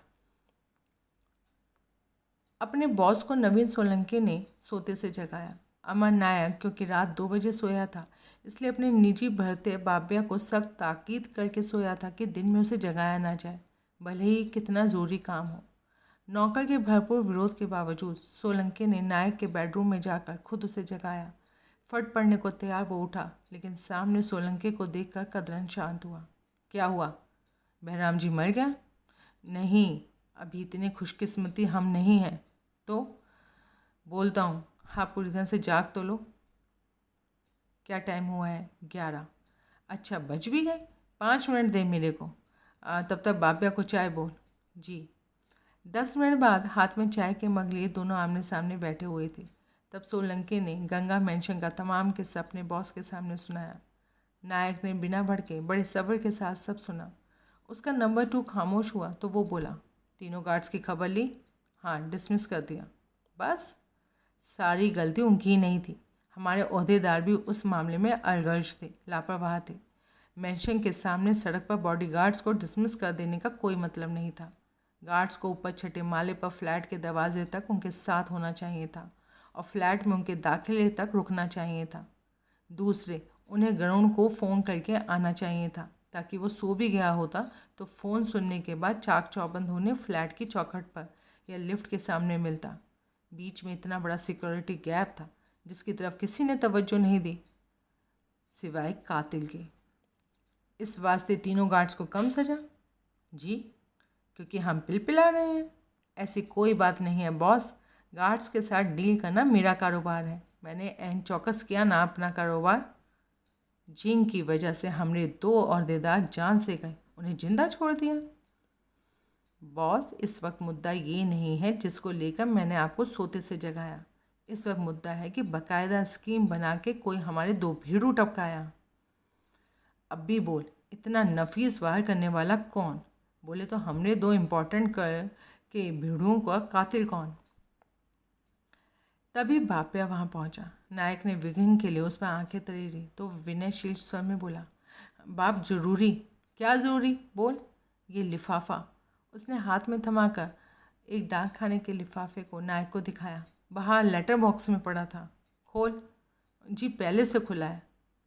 अंदर कुछ है या खाली है? पर्ची है, निकाल के सोलंकी को दे। बाब्या ने इन आदेश का पालन किया। सोलंकी ने दोहरी की हुई पर्ची को खोलकर उस पर निगाह डाली। उसका पहले से संजीदा चेहरा और संजीदा हो गया। नायक की सवालिया निगाह उस पर पड़ी तो उसने पहले बाब्या को रुखसत किया, फिर कागज़ नायक की ओर बढ़ा दिया। नायक ने कागज़ पर निगाह डाली तो उस पर मार्कर से बनाए मोटे अक्षरों में लिखा था, 1 के बदले 2 गए। क्या मतलब है इसका? 1 कौन और 2 कौन? 1 अनंतराव धुवाले और 2 हमारे तपन शाह और बेंजामिन कोस्टा, जिनके ऑफ किए जाने की मैं खबर लाया। ऐसी दीदा दिलेरी, ऐसा हौसला! शेर की मूंछ का बाल नोच लिया और करतूत को छुपाया भी नहीं। नायक गुस्से में बोला, किसने? सोलंकी अपलक बॉस को देखता बोला, दुबई गैंग ने। और किसने? तेरी निगाह में कोई और है जो ये काम किया? सोलंकी ने जवाब नहीं दिया। अरे अब बोल तो सही कुछ। यकीन नहीं आता कि कल का पैदा हुआ गैंग इतना हौसला दिखा सकता है। हौसला? खुला चैलेंज है सोलंकी, खुला चैलेंज, बल्कि जंग का ऐलान। यानी ये सिलसिला अभी और चलेगा? तेरे को कोई शक? सोलंकी खामोश रहा। क्या करेगा नायक? टांगों में दुम दबाकर खामोश बैठ जाएगा? नहीं, उनकी तरफ से चले या ना चले ये सिलसिला हमारी तरफ से चलेगा, चलता रहेगा जब तक कि दुबई गैंग का वजूद ख़त्म नहीं हो जाएगा। क्या? सोलंकी ने जवाब नहीं दिया। जाहिर किया कि जवाब सोचता था। तेरे मगज में कुछ और है तो साफ बोल। नहीं, आप बोलिए, मैं आपके पीछे हूँ। तो सुन, उनका शाह और कोस्टा से जास्ती इम्पोर्टेंट भीड़ू टपकाने का है कोई मगज में? रत्नेश पाटिल: बरोबर, मेरे मगज में भी यही नाम आया। तू ही बोला ये भीड़ू धुवाले से ऊपर। लोअर परेल में उसका ऑफिस, आज ही विकेट ले उसकी, उसका ठिया भी फोड़ दे, कुछ ना बचे साला। कोई लोचा है तो बोल। कोई लोचा नहीं, आपके हुक्म पर आज ही अमल होगा। बढ़िया। थाना अध्यक्ष सुरवे अपने थाने में अपने ऑफिस में मौजूद था। उसके सामने एक 8 गुना 10 साइज़ का पीला लिफाफा पड़ा था जो अभी बंद था। दूसरा सफ़ेद छोटा लिफाफा उसने खोल लिया था और अब वो उसमें से बरामद पत्र को पढ़ रहा था। और दोनों लिफाफे भाई खाला थाने से स्पेशल मैसेंजर के हाथ वहाँ पहुँचे थे। पत्र में दर्ज था: सूचनार्थ निवेदन है कि बीते मंगलवार को भाईखला स्टेशन के सामने एक रोड एक्सीडेंट हुआ था जिसमें इसरार कादरी नाम का एक टेम्पो वाला एक ट्रक के नीचे आकर तब कुचला गया था और ठौर मारा गया था जबकि वो टेम्पो स्टैंड से स्टेशन की तरफ सड़क पार कर रहा था। बुधवार को भाईखला के सरकारी अस्पताल की मोर्ग में उसका पोस्टमार्टम हुआ था और लाश की सुपुर्दगी की कार्रवाई हुई थी। किसी प्रशासनिक चूक की वजह से हतप्राण का निजी सामान न रिश्तेदारों को सौंपा जा सका था और न उसके लिए उनकी तरफ से कोई मांग खड़ी की गई थी। आज पोस्टमार्टम वाले डॉक्टर को उस बाबत सूझा था तो उसने वो सामान हमारे पास भिजवा दिया था। वर्तमान में उस सामान की कोई उपयोगिता नहीं है, लेकिन हमें प्रतीत हुआ कि मंगलवार को जो कत्लशुदा डेड बॉडी आपके थाने पहुंच गई थी, संलग्न सामान का उसमें कोई रिश्ता हो सकता था, क्योंकि डेड बॉडी बहुत बड़े ट्रंक में ढोई गई थी और इतना बड़ा ट्रंक किसी टेम्पो में ढोया गया हो सकता था। संलग्न सामान बहुत मामूली है। अगर वो आपको किसी काम का ना लगे तो उसे उस थाने में वापस लौटाने की जगह नष्ट कर दें, क्योंकि अब उसका दावेदार कोई नहीं है। बकलम, SHO Byculla station house. Surve ने चिट्ठी एक और रख दी और पीले लिफाफे को खोलकर मेज पर पलटा। सरसरी तौर पर उसने एक एक आइटम का मुआयना किया। ड्राइविंग लाइसेंस, रैक्सिंग का बटुआ जिसमें एक पुराने ट्रैफिक चालान की कॉपी और एक पुराना इनलैंड लेटर, कैश के नाम का 1 पैसा भी नहीं, कौन छोड़ता था, एक गोदरेज के ताले की चाबी, एक आधी टूटी कंघी, एक मैला सा रुमाल, एक दोहरा किया हुआ छोटा सा कागज़ का पुर्जा। उसने उसे खोलकर सीधा किया तो उस पर बॉल पेन से लिखा पाया: Chhatrapati decorators and caterers, Shukla Road, Churchgate, Mumbai. वो सोचने लगा क्यों था वो पता एक्सीडेंट विक्टिम टेम्पो ट्रैवल के निजी पॉकेट में रखे जाने योग्य सामान में, क्योंकि उस पते पर टेम्पो से उसने सामान ढोया था। क्या सामान? बड़ा ट्रंक जो जहाँ पहुँचाया गया था वहाँ से आगे लाश ढोने के लिए इस्तेमाल किया गया था। कहाँ ढोने के लिए? कहीं भी, चर्च गेट के उस पते से दूर कहीं भी, जैसे दादर वेस्ट। उसने दिमाग पर और जोर दिया तो उसे सूझा कि ट्रंक भाईखला टेम्पो स्टैंड के करीब ही कहीं उपलब्ध होना चाहिए था। यानी अब उसे ट्रंक के ओरिजिनल का भी अंदाज़ा था और उसके डेस्टिनेशन का भी। अपने भीतर उमड़ती उत्तेजना को काबू में करते उसने जेब से अपना मोबाइल फ़ोन निकाला और हाथ में लिया। दोपहर बाद जीत सिंह का मोबाइल बजा। उसने जेब से फ़ोन निकाल कर हाथ में लिया। वो अभी भी टैक्सी में ही मौजूद था और सामने की 15 मंजिला इमारत की वॉच से बोर हो चुका था। उसने मोबाइल की स्क्रीन पर निगाह डाली तो उसका दिल धड़का। लाइन पर थानेदार सुरभि था।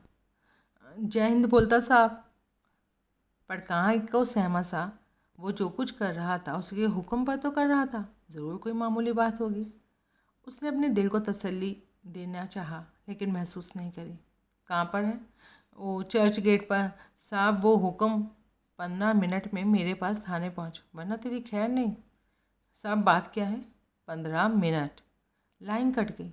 हक बकाया सरजीत सिंह मोबाइल को देखने लगा। 15 मिनट, कमीना कुत्ता, गोली लगे रंडी के जने को, दूसरी सांस ना आए, 15 मिनट में क्या उड़ के पहुँचूँ? आखिर उड़कर ही पहुँचा। उसे थाना अध्यक्ष सुरभि के ऑफिस में पेश किया गया। साहेब की ड्यूटी करता सिपाही मारुति राव उसे भीतर लाया तो थाना अध्यक्ष ने उसे हुक्म दिया, यहीं पे रुक, जाने को बोलूँ तो जाना, बल्कि खोटे को भी बुला ले। सिपाही मारुति राव लपक का बाहर गया। उल्टे पांव सिपाही दिलीप खोटे के साथ लौटा। जीत सिंह को आसार अच्छे नज़र नहीं आ रहे थे। हाकिम उसे ऐसे देख रहा था जैसे कसाई बकरे को देखता है। चर्च गेट पर क्या कर रहा था? वही काम कर रहा था साहब जिसमें मेरी जान अटकी हुई है। एक बात का फिर से भी जवाब दे। वहाँ तेरा निशाना शुक्ला रोड की 15 मंजिला बिल्डिंग थी जिसमें छत्रपति कल के एक कैटरर है। साहब था तो ऐसे ही जिसमें माफिया डॉन अमर नायक भी मुकाम पाता है। जीत सिंह का दिल फिर लर्जा। किस फिराक में था कमीना? सवाल मुश्किल पूछ लिया क्या मैंने? साहब ये तो बोलो किस वास्ते ऐसा अर्जेंट करके बुलाया? अभी मालूम पड़ जाएगा। वो अपनी एग्जीक्यूटिव चेयर पर से उठा और विशाल ऑफिस टेबल का घेरा काट के जीत सिंह के सामने आ खड़ा हुआ। उसने आपलक जीत सिंह को देखा। जीत सिंह स्पष्ट विचलित हुआ। मैंने तेरे को बोला था, हाकिम पूर्ववत उसे घूरता बोला। तेरी खातिर चेताया था। अगर मेरे को मालूम पड़ा कि तू ख्याली ट्रंक हाउस का चक्कर लगा भी चुका है तो क्या तेरी खैर नहीं? जीत सिंह ने बेचैनी से पहलू बदला। एक दिन याद ना रख सका मेरी वार्निंग? मुस्तफ़ा बाज़ार पहुंच गया, मालिक से बेख्याली से अपना नाम भी ना छुपाया, अपने जोड़ीदार का नाम भी नहीं छुपाया। जोड़ीदार बोले तो गायलो सार्डिना, तेरा फेलो टैक्सी ड्राइवर क्या? जीत सिंह खामोश रहा। पर इस वक्त तेरा जोड़ीदार मेरे रडार पर नहीं। अभी मैं बोलेगा तू बोलेगा? कैसे पहुंचा ख्याली ट्रंक हाउस? मैं ही बोलता हूँ। ट्रंक पर से स्टिकर उखाड़ा? नहीं उखाड़ा जनाब। जीत सिंह हिम्मत करके बोला। अच्छा, बड़ी दिलेरी से जवाब दे रहा है। स्टिकर मैं उखाड़ कर ले गया होता तो आप कैसे पहुंच जाते वहाँ? देखो तो साले को अपने और पुलिस वालों की औकात को एक बराबर समझता है। साहब पुलिस वाले भी आदमजादी होते हैं मेरी तरफ। नहीं होते। तेरे जैसे गटर के कीड़े और बाकायदा ट्रेनिंग याफ्ता पुलिस वाले एक बराबर नहीं होते। जीत सिंह ने अपने सूखे होठों पर जबान फेरी। उसकी समझ में कुछ नहीं आ रहा था कि आखिर हाकिम चाहता क्या था। इसकी ज़बान को लकवा मार गया है। कुछ करना होगा। खोटे, इसकी दोनों बाहें पकड़कर पीठ पीछे करो। कर लेगा? हाँ साहब। कोई लोचा तो मारुति राव को भी साथ ले। कोई लोचा नहीं साहब। शब्बाश। खोटे ने आगे बढ़कर जीत सिंह की दोनों बाहें थामी और बेरहमी से उन्हें उसकी पीठ पीछे मरोड़ा। जीत सिंह पीड़ा से बिलबिलाया। हाकिम उसके सामने पहुंचा। वो कुछ क्षण खामोश रहा, फिर एकाएक उसके पेट में, पसलियों में, छाती पर अपने वजनी घुसरों की बसात करने लगा। फिर जैसे एकाएक उसने वो काम शुरू किया था वैसे ही उसका समापन किया और वो 2 कदम पीछे हट गया। छोड़ दे, उसने आदेश दिया। सिपाही खोटे ने जीत सिंह की दोनों बाहें छोड़ दी तो वो निशब्द फर्श पर ढेर हुआ। उठ के खड़ा हो। जीत सिंह ने जैसे सुना ही नहीं। देख, हाकिम अपने सिपाही से संबोधित हुआ। बेहोश तो नहीं हो गया? नहीं साहब, हाफ्ता है। बेहोश होता तो हाफ्ता नहीं। उठ के खड़ा कर से। खोटे ने आदेश का पालन किया। जीत सिंह खड़ा तो हुआ पर उसका शरीर यूं झूम रहा था जैसे किसी भी क्षण उसके फिर ढेर हो जाने वाला हो। बहुत सख्त जान है साला। थाना अध्यक्ष फिर उसकी तरफ बढ़ा। साहब मारना जी भर के मार ही डालना, पर पहले मेरी बात सुनने का। प्लीज़ करके बोलता है। पहले मेरी बात सुनने का, बिना बीच में टोके मेरी बात सुनो। खाली यही रिक्वेस्ट है, अपील है। हाकिम ठिठका। असमंजसपूर्ण भाव से कुछ क्षण उसने जीत सिंह को घूरा, फिर सहमति में सर हिलाता 1 कदम पीछे हट गया। सुना साहब, मैं मामूली बेहैसियत भीड़ू, आपकी ज़बान में गटर का कीड़ा। अगर मैं ख़ास होता, हैसियत वाला होता, रसूख वाला होता तो आपकी मजाल होती मेरे साथ ऐसे पेश आने की। क्या बकता है? नहीं होती ना। मजाल होना तो दूर, आप मेरे आगे पीछे नाच रहे होते, बार बार मेरे से पूछ रहे होते, what can I do for you sir. हाकिम के चेहरे पर हैरानी के भाव आए। बहुत बोलता है। बोलती बंद करें मैं? नहीं। हाकिम जैसे खुद पर जब्त करता बोला। बोलने दो से। खोटे ने चेहरे पर नाउमीदी उछलकी। उसने होठ भींच लिए। बोल भाई। हाकिम वापस जीत सिंह की तरफ मुड़ा। कह जो कहना है, दोबारा ऐसा मौका नहीं मिलेगा। साहब मैं अब भी पूछता है, मेरा कसूर क्या है? तेरे को नहीं मालूम? नहीं मालूम साहब। जो मेरे को मालूम है वो बोले तो आप मेरे को एक काम दिया, एक ऐसा काम दिया जो मेरे को देने का कोई मतलब ही नहीं था, और उसको करने के वास्ते मेरे को 7 दिन का टाइम दिया, बरोबर? आगे बोल, मेरे से सवाल मत कर। अगर अपने मंगलवार वाला पैसेंजर को मेरे को ही ढूंढने का था तो ढूंढने का ज़रिया भी तो मेरे पास होना चाहिए ना। क्या ज़रिया होना चाहिए तेरे पास? पुलिस से आँख मिचौली खेलने की छूट होनी चाहिए? नहीं साहब, मैंने ये नहीं बोला। साले वो तेरे लिए कोई शाबाशी नहीं, सज़ा है। सज़ा ही साहब, पर तरीके से तो। सज़ा ही सही साहब, पर तरीके से तो देने का ना। मैं भुगत रहा ना वो सज़ा पिछले मंगलवार से, पर चैन से सज़ा भी आप काम भुगतने दे रहे। क्या कहना चाहता है साहब? अभी मैं वो काम करने का वास्ते अपना पूरा जोर लगाता है तो और कोई नहीं, खुद आप मेरे काम में अड़ंगा लगाते हैं। क्या बोला? खुद खुद मेरी कोशिश पर, मेरी मेहनत पर सवाल या निशान लगाता है।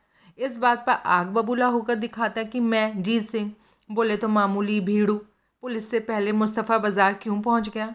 अब मैं पूछता, पुलिस वाला भीड़ू लोग क्या आसमान से उतरा जो मैं नहीं उतरा? उनको ऐसे कामों की ट्रेनिंग होती है, आम लोगों से कहीं बेहतर उनके ज़रिए होते हैं। पर मैं ज़रिया नहीं, ट्रेनिंग नहीं, भीड़ू पहुंचा ना उनसे पहले ट्रंक हाउस, क्योंकि नाजायज़ गैर कानूनी हरकत की नहीं की। जिसे करता पकड़ा जाता ना तो खाल खिंचवा देता। नहीं की साहब, बराबर की। ट्रंक पर से स्टिकर उखाड़ा नहीं उखाड़ा, तो कैसे पुलिस से पहले ख्याली ट्रंक हाउस पहुंच गया? साहब, टैक्सी वालों में भी खबरी होते जो कि मुंबई में 80,000 हैं, सब में फैलाया ना। जीत सिंह टैक्सी ड्राइवर को साउथ एंड के किसी बड़े से बड़ा ट्रंक बेचने वाला ट्रंक हाउस की खोज खबर मांगता। क्या कहने, साला औकात में रह के तो बात करना सीखा ही नहीं। अब भाई लोग बुलेट का माफिक खोज खबर निकाल के दिखाया। फट्टा है। जीत सिंह ने आहत भाव से हाकिम की तरफ देखा। ओए, लुक नहीं देने का, समझा? समझा साहब। ठीक है, नहीं उखाड़ा स्टिकर तूने। तेरे टैक्सी ड्राइवर भाई तेरे वास्ते खुफिया पंती किया। आगे बोल। आगे एक सवाल है, इजाज़त हो तो पूछूं? पूछ। आप मेरे को मेरा ट्रंक वाला पैसेंजर खोज निकालने के लिए 7 दिन का, सोमवार तक का टेम दिया, तो पहले ही क्यों ठोकना शुरू कर दिया? कम से कम उतना टेम तो सब्र किया होता ना आप मेरे को। जब 5 दिन में कुछ नहीं कर सका तो बाकी 2 दिन में क्या कर लेता? आपको क्या पता मैं 5 दिन में कुछ ना कर सका? थाना अध्यक्ष ने हैरानी से उसकी तरफ देखा। जो काम किसी भी घड़ी होने ही वाला था उसमें आपने, खुद आपने फच्चर डाला मेरे को खड़े पैर यहाँ हाजिर होने को बोलकर। साहब, बदतमीज़ी कर रहा है, तमीज़ सिखाए इसको। उतावला खोटे बोला। नहीं, और चुप खड़ा हो, मैं हुक्म दे तो बोलने का। क्या? बरोबर साहब। बल्कि जा यहाँ से, अभी तक तेरा कोई काम नहीं। अच्छा, सुना नहीं? जाता है साहब। और तू भी। उसने दूसरे सिपाही मारुति राव को भी आदेश दिया। दोनों साहब को सैल्यूट मारकर फौरन वहाँ से बाहर निकल गए। पीछे हाकिम ने फिर अपलक जीत सिंह को देखा। जीत सिंह विचलित नहीं हुआ। और थाना अध्यक्ष इस बार धीरज से बोला। साहब, अगर अपने पैसेंजर को मैंने ही ढूंढना है तो ढूंढने का जरिया भी तो मेरे ही पास होना चाहिए ना। बकवास मत कर। इस बार थाना अध्यक्ष बोला तो खफा नहीं था। ये बात कभी सीधे से तो कभी लपेट के तू कई बार कह चुका है। तू अपनी स्टिकर उखाड़ने की करतूत को जायज़ ठहराना चाहता है। अभी चुप कर, बीच में ना बोल। तेरा पैसेंजर या खुद कातिल था या उसको मकतूल की लाश ठिकाने लगाने को बोला गया था। दोनों ही सूरतों में वो भीड़ू हमारे कब्ज़े में होना चाहिए। तेरी खता बख्शी एक ही सूरत में हो सकती है। तू वक्त रहते अपने पिछले मंगलवार वाले पैसेंजर की तलाश में कामयाब होकर दिखा। साहब, बोलना ज़रूरी। कैसे कैसे कामयाब होकर दिखाए? थाने में भी हाजिरी भरता रहे, हाकिम से मार खाने का ज़रूरी काम करने में टेम खोटी करता रहे, तो कैसे कामयाब होकर दिखाए? जवाब ना मिला। कई क्षण खामोशी व्याप्त रही। वो मैंने जल्दी रेड कर दिया। फिर हाकिम धीरे से बोला। 2 दिन जल्दी रेड किया, अभी मैं तेरे को फ्री हैंड देता है। 2 दिन बाकी हैं तेरी मियाद के। 2 दिन में तेरे से जो होता हो कर लेना। उसके बाद या तू नहीं या मैं नहीं। मैं ही नहीं साहब। आप क्यों नहीं? बकवास बंद कर और एक आखिरी बात सुनकर जा। तू 7 जन्म मेरे को विश्वास नहीं दिला सकता कि ट्रंक पर से स्टिकर तूने नहीं उखाड़ा, लेकिन अब उस बाबत भी 2 दिन में खामोश रह सकता हूँ। अब भी बोल, सोमवार तक कामयाब ना हो सका तो मंगलवार खुद यहाँ पहुँचेगा या पकड़ मंगवाना पड़ेगा? वो नौबत नहीं आएगी साहब। क्या नौबत नहीं आएगी?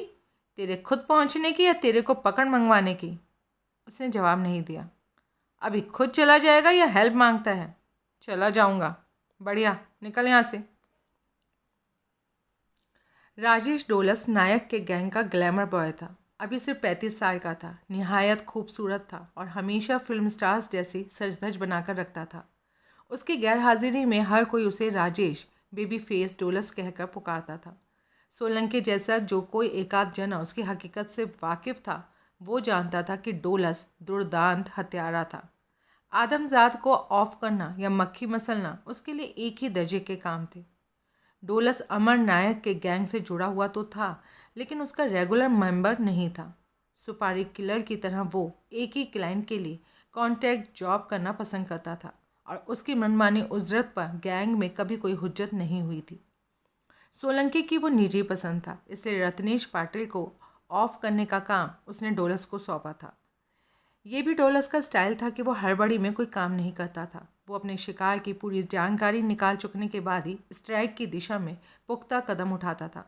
इतना उसे सोलंकी से ही मालूम हो चुका था कि रत्नेश पाटिल खुद को real estate agent and consultant बताता था, लेकिन असल में उस कारोबार में उसका कोई दखल नहीं था। लोअर परेल के गोपाल नगर में उसकी फैंसी दफ्तर जिस एक मंजिला इमारत में था, पाटिल खुद उसका मालिक था।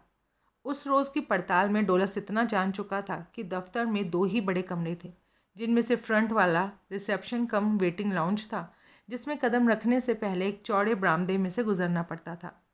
वहाँ दाईं ओर रिसेप्शन डेस्क था और बाईं ओर वेटिंग एरिया था, जिसकी शोभा जेन्युइन लेदर से मड़े सोफ़ा सेट और बेल्जियन ग्लास की 2 सेंटर टेबल बढ़ाती थी।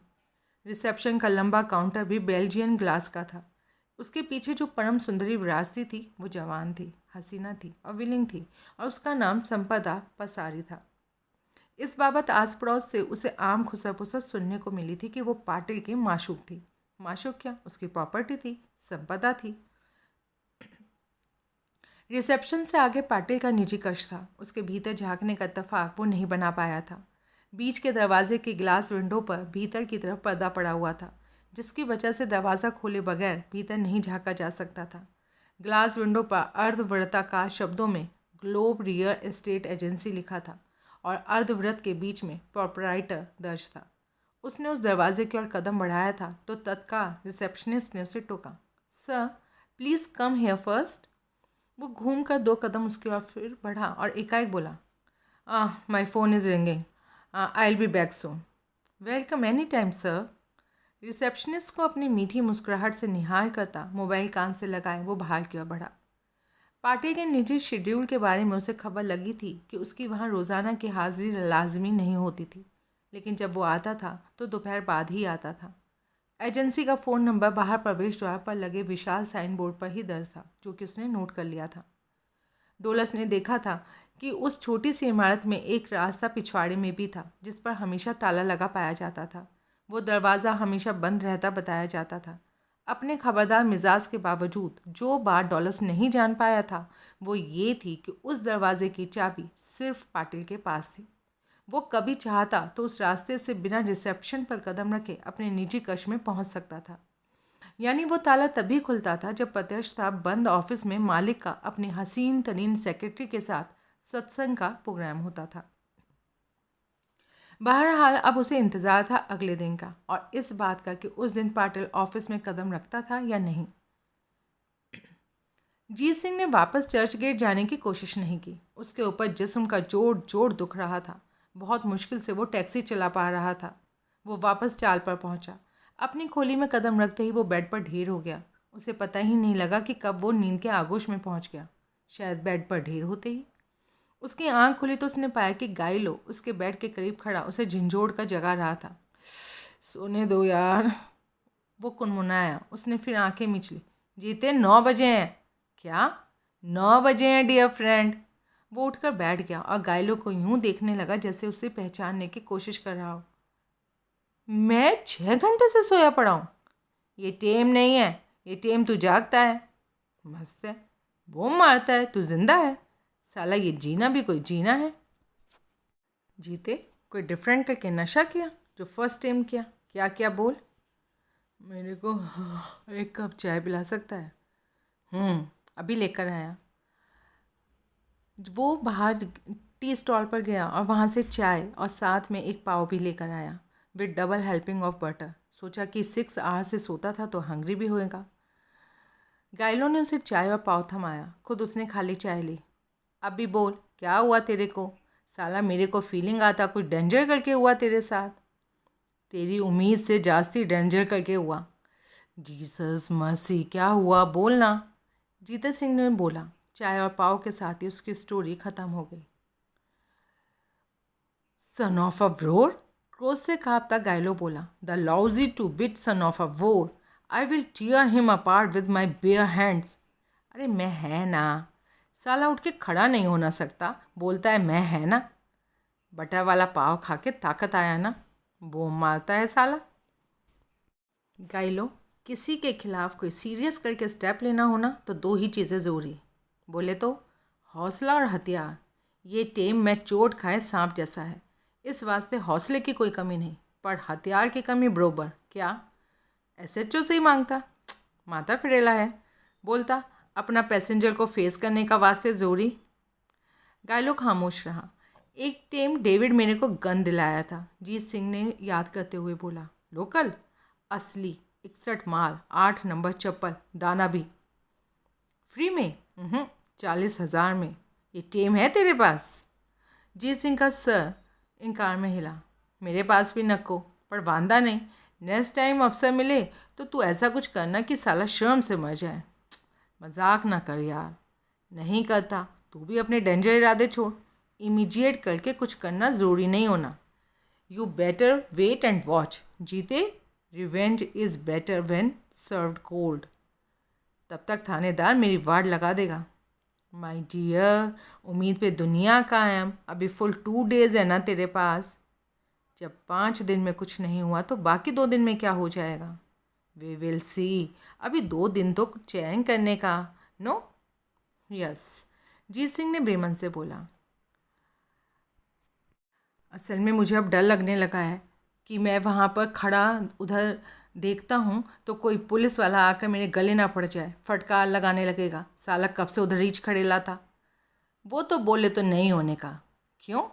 क्योंकि उधर सामने फर्नीचर का गोदाम जिसका ओनर बड़ा मवाली, कोई साला उधर लुक भी नहीं देने का। गुलदस्ता पहुँचता ना बरोबर। तेरे को क्या मालूम? मालूम मेरे को, भाई लोगों का बिजनेस ऐसे ही चलता है। अभी कल भी चर्च गेट पर सेम ड्रिल। नो? जब और कोई रास्ता दिखाई नहीं दे रहा तो काहे को नो? Now that's like a good bye. Jeet Singh खामोश रहा। कुछ क्षण खामोशी जारी रही। फिक्र not dear friend, ups and down आता ही है लाइफ में। ये टेम डाउन का शिफ्ट है तो नेक्स्ट टाइम अप का टर्न। मालूम नहीं, मैं बोला ना, मैं साला तेरे को गलत बोलेंगा? नहीं तो फिर कुछ नहीं। पॉजिटिव सोच जीते, पॉजिटिव। एक ही बात बार बार नहीं ठोकने का। साला क्या पॉजिटिव सोचूं? 5 दिन में मैं क्या कर लिया जो अब 6ठे दिन कर लूँगा, 7वें दिन कर लूँगा? साला कुछ नहीं होने का। आखिर हाकिम बोलेगा मैं ही कातिल, कनेक्शन भी निकाल लेगा डंडे से। गरीब आदमी के साथ ऐसे ही होता है हमेशा। थानेदार सुरवे मेरे को पहले ही बोला मेरे को एनकाउंटर में फिनिश करेगा, या बोलेगा फरार हो रहा था मजबूरन गोली चलानी पड़ी। साला कोई लाश क्लेम करने वाला नहीं होगा, नहीं मांगता मैं। तो क्या करेगा? फरार हो जाऊंगा, थानेदार को ढूंढे नहीं मिलूंगा। यही करना था तो पहले ही कर लेता। 5 दिन काहे वास्ते सस्पेंस में टेंशन में गुजारे। 2 टेम थाने में मार खाई सो अलग। जीत सिंह को झटका सा लगा। हो जाना फरार, फ्रेंड को छोड़ के हो जाना फरार, पर बाकी 2 दिन तो गुजरने दे, तब भी कुछ नहीं होएगा तो होना फरार। हेल्प करेगा ना मैं तेरा, पर नेक्स्ट 2 डेज ठीक है, ठीक है। That's like a good friend. अभी चल। कहाँ? फेवरेट बेवड़े अड्डे पर। तेरा आज की फेलियर सेलिब्रेट करने का ना। गाइलो, अभी तो मैं उठ के खड़ा नहीं हो सकता। ऐसा? हाँ ऐसा। जो कल करने का डेफिनेट कल के वो कैसे करेगा? परमात्मा सहायता करेगा, जीसस हेल्प करेगा। Good, keep up the spirit. तू ओवरनाइट ठीक हो जाएगा। मैं बाटली इधर ही चलाता। मेरे को मंजूर। शनिवार 11 दिसंबर। 8:30 बजे गायलो अपने सोपल्ली मंजिल पर स्थित जीत सिंह की खोली का दरवाज़ा खटखटा रहा था। जीत सिंह ने जमाई लेते दरवाज़ा खोला। अभी सोता है? नहीं, क्या बात है? मानक भाई का फ़ोन है तेरे वास्ते। उसे तेरा नंबर मालूम नहीं था, इस वास्ते मेरे को फ़ोन लगाया बात करने का। मानक भाई वो भीड़ू था जो नागपाड़ा टैक्सी स्टैंड पर फ़ोन सुनता था, ड्राइवरों के नंबर लगाता था। जीत सिंह ने फ़ोन थाम लिया। मानक भाई ऐसे कभी फ़ोन नहीं करता, लाउड स्पीकर पर लगा, मेरे को भी सुनने का, गायलो बोला। सहमति में सर हिलाते जीत सिंह ने कॉल रिसीव की। जय हिंद मानक भाई, जीत सिंह बोलता हूँ। जीते, अभी मैं जो बोले उसके बहुत गौर से सुनने का। हाँ, सुनता गौर से। कल शाम को 7 से ऊपर के टाइम पर एक भीड़ू इधर स्टैंड पर आया, तेरे को पूछता था। मेरे को? उसका तेरा नाम मालूम, तेरा नवा टैक्सी का नंबर मालूम, और वो तेरा हुलिया भी करेक्ट करके बोलता था। पर मालूम पड़ता था कि ये नहीं मालूम था तू इधर नागपाड़ा के टैक्सी स्टैंड पर पाया जाता था। बोले तो मालूम था ही नहीं कि किधर पाया जाता था। इसी वास्ते पूछताछ करता नागपाड़ा टैक्सी स्टैंड पहुंचा था, जो कि तेरा पक्का स्टैंड। कमाल है। मेरे को उस पर शक इस वास्ते भी हुआ कि सूरत से अक्खा मवाली जान पड़ता था। वो कोई बात नहीं मानक भाई, मैं भी कौन सा शरीफ भीड़ू लगता हूँ। जीते, मजाक नहीं, मजाक नहीं। ओह सॉरी बोलता है, वो मगज भटक गया था। आगे बोलो। मैं सोचा क्यों वो अपने जीते का ठिया कंफर्म करना मांगता था। टैक्सी तो उसको मांगता था ही नहीं, फिर क्यों वो पूछताछ करता था। जब तेरे बारे में इतना कुछ जानता था तो बाकी कुछ जानने के वास्ते भटकते फिरना क्यों जरूरी। ये नहीं जानता था। अब संजीदा जीत सिंह धीरे से बोला। जीत सिंह टैक्सी ड्राइवर किधर पाया जाता था इस वास्ते मालूम करता था। बरोबर, पर केस वास्ते है कोई वजह, मिलोगे तो बोलूँगा। अभी बोल। तुमने को याद है कुछ टाइम पहले 4 भीड़ू मेरे को खड़ेली टैक्सियों की ओट में स्टैंड के बैक में मिले थे, जो गन चमकाने से भी बाज नहीं आए थे। जो तब टले थे तब मैं एकाएक गला फाड़ कर चिल्लाया था और अड्डे से सारे टैक्सी ड्राइवर देखने दौड़े चले आए थे कि जीते को क्या हुआ था। हाँ याद है, याद है। तो उसी नियत से अब ये भीड़ू मेरे को पूछता है। मैं समझ गया, यही बात बरोबर। इधर कुछ भीड़ू सवेरे से ही स्टैंड को वॉच करता है। कैसे मालूम? सड़क से पार एक सफ़ेद ऑल्टो सुबह से खड़ेली है, जिसमें 2 भीड़ू बैठे ले हैं, जिनकी निगाह स्टैंड के गेट से हट ही नहीं रही। 2 बार फ़ोन आया, कोई टैक्सी ना पूछा। जीत सिंह टैक्सी ड्राइवर का टैक्सी पूछा। ओह, कल शाम जो भीड़ू तुम्हारे से रूबरू हुआ था उसका हुलिया बोले तो? मूछ, बाल, प्लेन शीशों वाला मोटा फ्रेम का चश्मा समेत उसने पूरा हुलिया बताया। दोनों ने अर्थपूर्ण भाव से एक दूसरे को देखा, फिर ऊपर नीचे सर हिलाया। मानक भाई यकीनन जीत सिंह के ट्रंक वाले पैसेंजर का हुलिया बयान कर रहा था, जिसका नाम अब उन्हें मालूम था, समीर केतकर। जीते, मानक भाई कह रहा था, बात भले ही कुछ भी ना निकले, सब मेरा वहम निकले। तेरे वास्ते यही ठीक रहेगा कि तू कुछ दिन इस स्टैंड पर ना आ। कोई मेरा पता पूछा तो? कोई नहीं बताएगा, मैं पक्की करता ना। इधर सब तेरे फ्रेंड, मैं सबको बोल के रखेगा। कोई जीते का पता पूछे तो नहीं बताने का। ज़रूर बताने का। क्या बोला? पर चिंच पोकली का बताने का, जम्बूवाड़ी का नाम नहीं लेने का। समझ गया, ऐसे ही चोगा। और कुछ? बस जो बोलना था बोल दिया। तो मैं कट करे थैंक यू बोल के?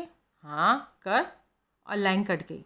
जीत सिंह ने फ़ोन गायलो को वापस कर दिया। क्या मगज में पड़ तो रहा तेरे? क्या? गायलो बोला। तेरा पैसेंजर ट्रंक में डेड बॉडी ढोता था, तू उसके एक्ट का आई विटनेस। अभी उसको लगता कि तेरे को ऑफ करना ज़रूरी। अभी क्यों लगता है? साला पहले क्यों ना लगा? क्योंकि पहले तू आम टैक्सी ड्राइवरों की तरह टैक्सी ड्राइवर था, अब तू खास टैक्सी ड्राइवर है। तू जो ट्रंक ढोता था उसे कई दफ़ा करता तो साला स्टोरी फिनिश होता, पर तू पुलिस स्टेशन पहुंच गया। बदकिस्मती से। आई रिपीट, तेरे को ऑफ करना इस वास्ते वो तेरे को ढूंढता है, जैसे मैं उसको ढूंढता हूँ। बहुत डेंजर इक्वेशन है जीते। बोले तो जिसकी तलाश कामयाब वो विनर। क्या? जीत सिंह ने चिंतापूर्ण भाव से सहमति में सर हिलाया। जीत सिंह पिछले रोज़ से भी पहले चर्च गेट की 15 मंजिला इमारत के सामने मौजूद था। उस बार भी उसका मुकाम कल की तरह सड़क से पार था। अलबत्ता एक नया काम उसने किया था। गाइलो ने अपनी एक पुरानी गोल्फ कैप जैसी टोपी उसे दी थी जो वो उस घड़ी पहने था। कैप का अग्रभाग उसने नीचे खींच कर अपनी आंखों तक झुका लिया था और वर्दी की शर्ट के कॉलर खड़े कर लिए थे। सूरत कदरन छुपाने के लिए उसने इससे ज़्यादा कुछ नहीं किया था, जबकि गाइलो ने उसे नकली दाढ़ी मूछ लगाने की भी राय दी थी। उसका कल जैसा इंतज़ार शुरू हुआ। दोपहर के करीब जैसे जीत सिंह के बनाने वाले को उस पर तरस आ गया। उसे अपना मंगलवार वाला ट्रंक वाला पैसेंजर, जिसका नाम उसे अब मालूम था कि समीर केतकर था, इमारत की लॉबी से निकलता दिखाई दिया। जीत सिंह संभल कर बैठा।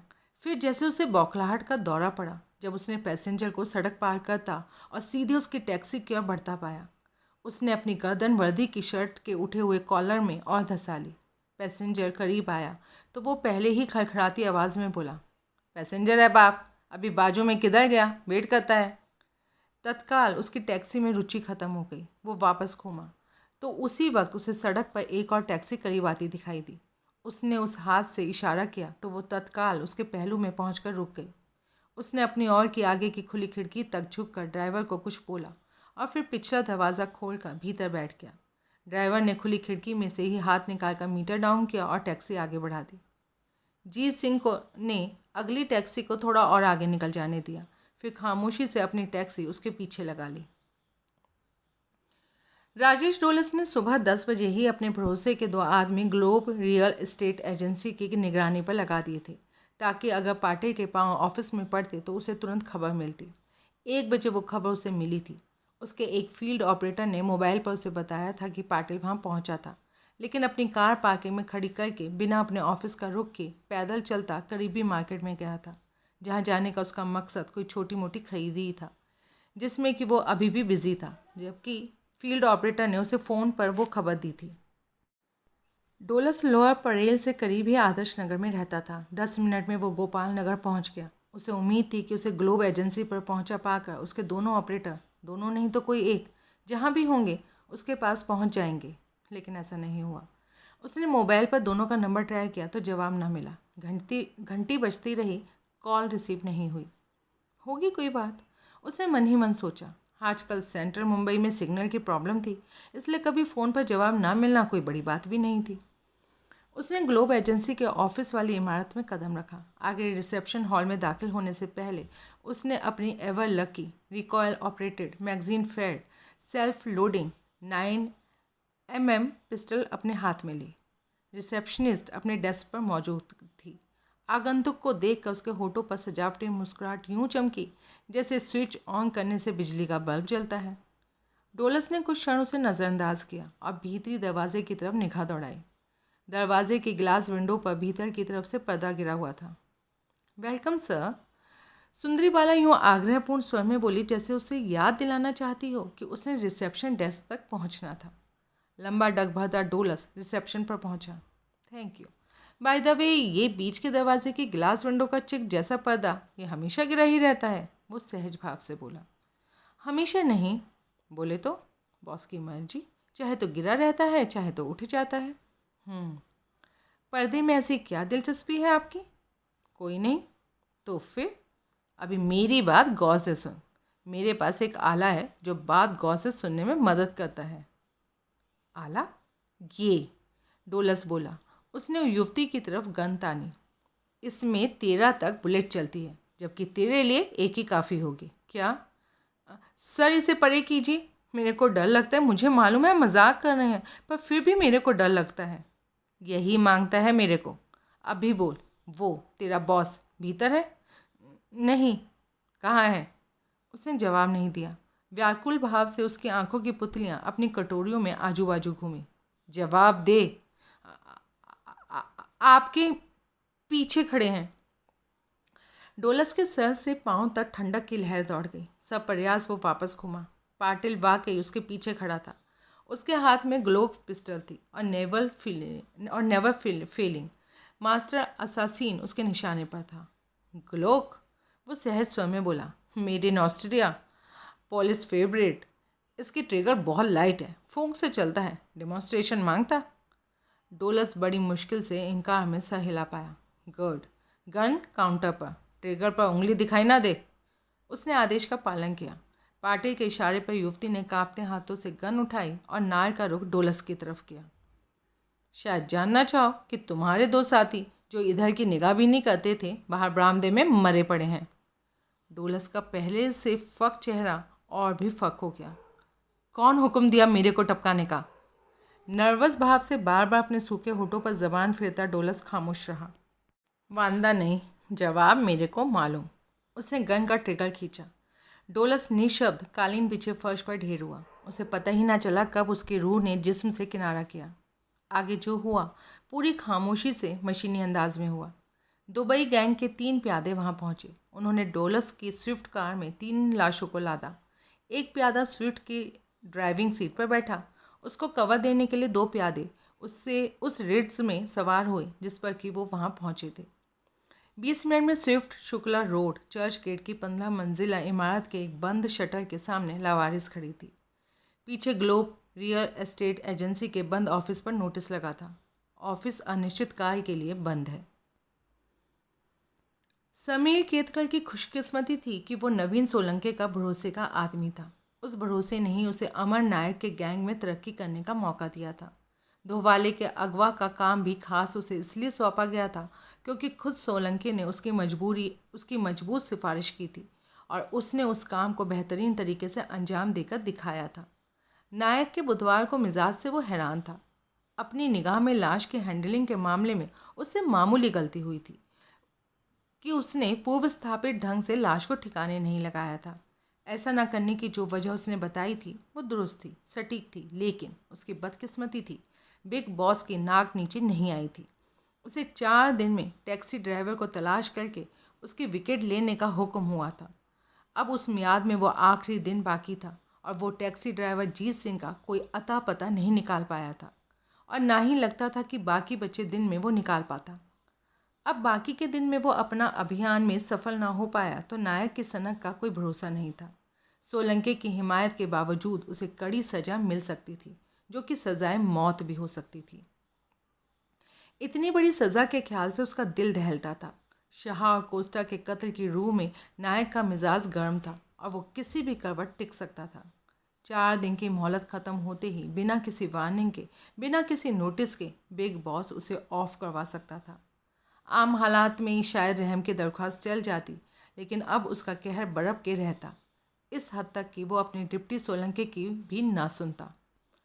उसने खुफिया तरीके से कितने ही भीड़ू जीत सिंह की तलाश में लगाए थे, सब पर जेब से खर्चा किया था। नतीजन उसे मजबूत हिंट मिला था कि टैक्सी ड्राइवर जीत सिंह का पक्का करके टैक्सी स्टैंड भूतपूर्व अलेक्जेंड्रा सिनेमा के करीब नागपाड़ा में था। अब मुतवातर निगाहबीनी के बावजूद उसे जीत सिंह टैक्सी ड्राइवर की बाबत गुड न्यूज़ नहीं मिली थी। तब उस पर घबराहट का ऐसा दौरा पड़ा कि अपने आप पर से उसका विश्वास ऐसा उठा कि 4 दिन की मियाद नाकामी में ख़त्म होते लगते ही उसने मुंबई से गायब हो जाने का फैसला किया। बिग बॉस ने जल्दबाजी का हड़कंप न खड़ा किया होता तो भाईगिरी का खास तजुर्बेकार वो आखिर कुछ कर गुजरता। जिस खेल में वो था उसमें कोई आसमानी बला टूट पड़ने का अंदेशा हमेशा ही रहता था, इसलिए वो नौबत आने से पहले अब उसे समझदारी एकाएक गायब होने में ही जान पड़ती थी। ये बात क्योंकि उसके जहन में हमेशा से थी, इसलिए हमेशा से ही वो अपनी माली बुनियाद मजबूत करने के जुगाड़ में लगा रहता था। इस सिलसिले में पहला बड़ा मौका उसे तब मिला था जब सोलंके की खास सिफारिश पर उसे हेरोइन की आवाजाही हैंडल करने की जिम्मेदारी सौंपी गई थी। वो उसे माल अंदर करने का सुनहरा मौका लगा था और एक अरसा जिसे उसने बड़ी चतुराई से कैश किया था। पॉलीथीन बैग में पैक्ड 1 किलो हेरोइन उसके कब्जे में आती थी। वो तस्दीक शुदा 99% प्योर हेरोइन होती थी, जो कि tiger brand China white number 4 कहलाती थी। ऐसे एक या एक से ज़्यादा बैग तब तक उसके कब्जे में रहते थे जब तक कि उनकी डिमांड नहीं खड़ी होती थी। कई बार तो महीना महीना ऐसा नहीं होता था। ऐसा जब अक्सर होने लगा तो उसका खुफिया दिमाग कलाबाजियाँ खाने लगा। वो बार बार सोचने लगा कि अगर एक थैली में से थोड़ी सी, बहुत थोड़ी सी हेरोइन सरकाई जाती तो किसी को क्या पता चलता। सारी उस्तादी सील बंद थैली को खोलकर दोबारा बंद करने में थी और उस कर्तव्य में तो वो पहले से ही बाखूबी वाकिफ़ था। फिर भी काफ़ी देर अमानत में ख़यानत करने की उसकी हिम्मत ना हुई, लेकिन जब बार बार वो मौका उसके सामने आया, आता ही रहा तो एक बार उसने हिम्मत कर डाली। बड़ी चतुराई से उसने तीखे ब्लेड की मदद से थैली का मुंह खोला और उसमें से सिर्फ 20 ग्राम हेरोइन निकालकर बिजली की गर्म प्रेस के कोने की मदद से थैली का मुंह पूर्ववत बंद कर दिया। उसने अपनी कारीगरी का पुनरावलोकन किया तो वो बहुत संतुष्ट हुआ। कोई नहीं कह सकता था कि थैली का मुंह खोलकर बंद किया गया था। ऐसा ना होता तो वो उस थैली को सोलंके की तवज्जो में लाता और कहता कि वो ठीक से पैक्ड नहीं थी। फिर उस बाबत आइंदा सब जिम्मेदारी सोलंके की होती। लेकिन वो नौबत कभी नहीं आई। थैली आती रहीं जाती रहीं। किसी को कभी भी मामूली सा भी शक नहीं हुआ कि किसी थैली से कोई छेड़छाड़ की गई थी। कोई वज़न को चौकस करने की कोशिश करता तो यही समझा जाता कि वो पीछे से ही अंडरवेट आई थी। वज़न पूरा करने के लिए वो थैली में 20 ग्राम हीरोइन की जगह 20 ग्राम पिसी हुई चीनी मिला सकता था, पर उसने ऐसा कोई कोशिश कभी नहीं की थी, क्योंकि वज़न में थोड़ी सी कमी इत्तेफाक माना जाता, मिलावट यकीनन किसी की करतूत मानी जाती। यूँ बार बार 20 ग्राम हीरोइन कामयाबी से पार करते एक साल में उसने 1 किलो हीरोइन जमा कर ली थी। होलसेल मार्केट में अगर जायज़ कीमत ना भी मिलती तो जिसकी कीमत 1 करोड़ रुपए से ऊपर होती। अब चोरी से सरकारी हीरोइन को रोकड़े में तब्दील करने का टाइम आ गया था। सैंपल के तौर पर 2 ग्राम हीरोइन उसने साथ ली और अपनी टैक्सी ट्रिप के सिरे पर वो 1 kilo tiger brand China white number 4 heroine के ग्राहक से मिलने वाला था। उसकी मंजिल साइन में चिदम्बरम मार्ग पर स्थित एक नामालूम हैसियत का गेस्ट हाउस था, जिस पर कोई बोर्ड तक नहीं लगा दिखाई देता था। पता नहीं आमतौर पर पता कैसे लगता था कि वो पब्लिक के लिए ओपन गेस्ट हाउस था। वहाँ होने वाली मुलाकात के लिए वो अपनी सुरक्षा का पूरा इंतज़ाम करके आया था। ग्राहक से मुलाकात और अपनी सुरक्षा की तरफ उसकी इतनी ज़्यादा तवज्जो थी कि उसे खबर ही नहीं लगी कि कोई उसका पीछे लगा था। वस्तुतः कोई उसके पीछे लगे थे। जीत सिंह दुविधा में था। वो एक 3 मंजिला इमारत थी जिसके सामने सड़क पर उसका मंगलवार वाला पैसेंजर उतरा था और इमारत का विशाल फ्रंट यार्ड पार करके भीतर दाखिल हो रहा था। क्या थी वो जगह? टैक्सी से उतरकर वो पूछताछ नहीं कर सकता था, क्योंकि तभी वो वापस आ जाता तो यकीनन जीत सिंह को पहचान लेता। नतीजन वही फौजदारी का आलम खड़ा हो जाता तो कोई बड़ी बात ना होती। क्या करे वो? उसने थाना अध्यक्ष सुरवे को फ़ोन करने का फैसला किया। वो जगह दादर वेस्ट से ज़्यादा दूर भी नहीं थी। पुलिस की सायरन बजाती जीप पर थाना अध्यक्ष सुरवे फ़ौरन वहाँ पहुँच सकता था। फिर वो जानता, उसका पैसेंजर जानता। उसने मोबाइल निकाल कर उसका नंबर पंच किया तो घंटी बजती रही, जवाब नहीं मिला। थोड़े इंतज़ार के बाद उसने फिर फ़ोन बजाया तो नतीजन फिर वही निकला। क्या फ़ायदा हुआ? जिस शख्स की तलाश की जिम्मेदारी उसे सौंपी गई थी वो मिला तो थानेदार नहीं मिल रहा था। क्या फ़ायदा हुआ उसके पर्सनल मोबाइल का नंबर हासिल करके? वो फिर फ़ोन बजाने ही लगा था कि सड़क पर उसे केतकर दिखाई दिया। थोड़ा अरसा उसकी तवज्जो फ़ोन की तरफ बनी रही थी तो पता नहीं कब केतकर इमारत का विशाल फ्रंट यार्ड पार करके बाहर निकला था और सड़क पर पहुंच भी गया था। अब शायद वो टैक्सी की तलाश में था। जीत सिंह ने नोटिस में पहली बार आया कि सड़क के पार एक टैक्सी स्टैंड था। तब शायद केतकर को भी स्टैंड दिखाई दे गया, क्योंकि वो वहाँ खड़ा रहने की जगह भारी ट्रैफिक से बचता संभलता सड़क पार करने की कोशिश करने लगा। जीत सिंह ने अपनी टैक्सी का इग्निशन ऑन किया और प्रतीक्षा करने लगा। तभी एकाएक उसे ब्रेकों की भीषण चरचराहट सुनाई दी। हड़बड़ाकर उसने उस दिशा में देखा तो पाया तूफानी रफ्तार से वहां पहुंची एक कार एकाएक टैक्सी स्टैंड और केतकर के बीच गति शून्य हुई थी। कोई कुछ समझ पाता उससे पहले एक आदमी कार से बाहर निकला और जोर से चिल्लाया, केतकर, दुबई गैंग का तोहफा ले। फिर सामने सिर्फ 5 या 6 गज पड़े खड़े केतकर पर गोलियां चलाने लगा। जीत सिंह ने केतकर को कटे वृक्ष की तरह धराशायी होते देखा। तत्काल शूटर ने गन हाथ से निकल जाने दी और झपट कर कार में सवार हो गया और अगले ही क्षण कार ये जा और वो जा। जीत सिंह कार का नंबर भी ना देख पाया, क्योंकि कार पर नंबर प्लेट थी ही नहीं। सब कुछ यूं आनन फानन हुआ कि वो ये भी नहीं जान पाया कि कार कौन सी मेक की थी। उसे पूरा पूरा एहसास था कि वो अंडरवर्ल्ड किलिंग की वारदात थी और ऐसी वारदात को अंजाम देने के बाद मर्डर वेपन पास कोई नहीं रखता था। अब धराशायी केतकर के गिर्द भीड़ इकट्ठी होने लगी थी। गन जो शूटर फेंक गया था उसकी तरफ अभी किसी की तवज्जो नहीं थी। लगता था किसी को शूटर के उस एक्शन की खबर ही नहीं लगी थी। उसने इग्निशन ऑफ किया और कैब से बाहर निकला। तमाशाई भीड़ का हिस्सा बनने की जगह वो उस जगह बढ़ा जिधर उसने गन गिरती देखी थी। सहज भाव से चलता वो गन के करीब पहुंचा। उसने एक सावधान निगाह आजू बाजू दौड़ाई तो सबकी तवज्जो धराशायी गोलियों के शिकार पर पाई। बढ़िया। वो यूं नीचे झुका जैसे जूते का तस्मा बांधने या कसना चाहता हो, लेकिन असल में उसने गन पर कब्जा किया। उसे अपनी पतलून में पीठ पीछे खोसा और ऊपर से उसे कमीज से ढक लिया। वो एक खतरनाक काम था जो उसने किया था। अगर वो उस गन के साथ पकड़ा जाता तो यकीनी तौर पर उसे ही कातिल समझा जाता, लेकिन वो खतरा मोल लेना उसकी मजबूरी थी। उसे गन की ज़रूरत थी जो तब उसे आसानी से हासिल हो रही थी। वो वापस टैक्सी की ओर बढ़ा तो थमक कर खड़ा हो गया। आगे उसे नया ही नज़ारा दिखाई दे रहा था। तमाशबीनों में से कुछ अति उत्साहित भीड़ों केतकर को उठाकर उसकी टैक्सी की पिछली सीट पर लाद रही थी। वो लपक कर टैक्सी के करीब पहुंचा। इससे पहले वो मुंह खोल पाता, कोई रौब से बोला, अस्पताल लेके जा इसके, अभी का अभी, शायद अभी जिंदा हो, फ़ौरन अस्पताल पहुंचाए जाने से बच जाए। भाड़ा कौन देगा? जीत सिंह बोला। अभी देंगे एक लाफा थूत पर, साले आदमी मर रहा है और तेरे को भाड़े की पड़ी है। इसी सड़क पर सामने जाकर पास ही में एक अस्पताल है, 50 रुपया भाड़ा बनेगा। बड़ी हद, गम खा ले 50 रुपये का, चल निकल यहाँ से। मजबूरन जीत सिंह को टैक्सी में बैठना पड़ा। तत्काल उसने टैक्सी सड़क पर डाली। पता नहीं अस्पताल कहाँ था, कहने से क्या होता था, पास ही था, पता नहीं कितनी दूर। चर्च गेट चल, बुलेट का माफिक, भाड़े से 100 एक्स्ट्रा। जीत सिंह पूरी तरह से चौंका। स्टीयरिंग उसके हाथ से छूटता बचा। उसने डगमगाती कैब पर काबू पाया और रियर व्यू मिरर पर निगाह डाली। पिछली सीट पर वो उठ के बैठा हुआ था। दाता, क्या लीला थी? बाप, वो अपनी आवाज़ में खड़खड़ाहट पैदा करता बोला, इतनी गोलियां चली, तुमने को एक ना लगी? सब लगी, तू स्पीड बढ़ा। बाप, मिस्ट्री खुलने का, वरना मेरे से कैब नहीं चलेगी। स्पीड बढ़ा खजूर, मैं रोकता है, खबरदार। तो बोलने का प्लीज़ प्लीज़ करके बोलता है, बोलने का। बुलेट प्रूफ समझता है? हाँ बाप, पुलिस वाले पहनते हैं, फिल्मों में देखा। अभी मैं पहने हैं। तुम पहने हैं? बाप, पुलिस का अफसर तुम? अभी थोबड़ा बंद। बोले तो इसी वास्ते बच गया, वरना इतना बुलेट। उसने पीछे से एक धौल जीत सिंह की गुद्दी पर जमाई। स्पीड पकड़, वो डपट कर बोला।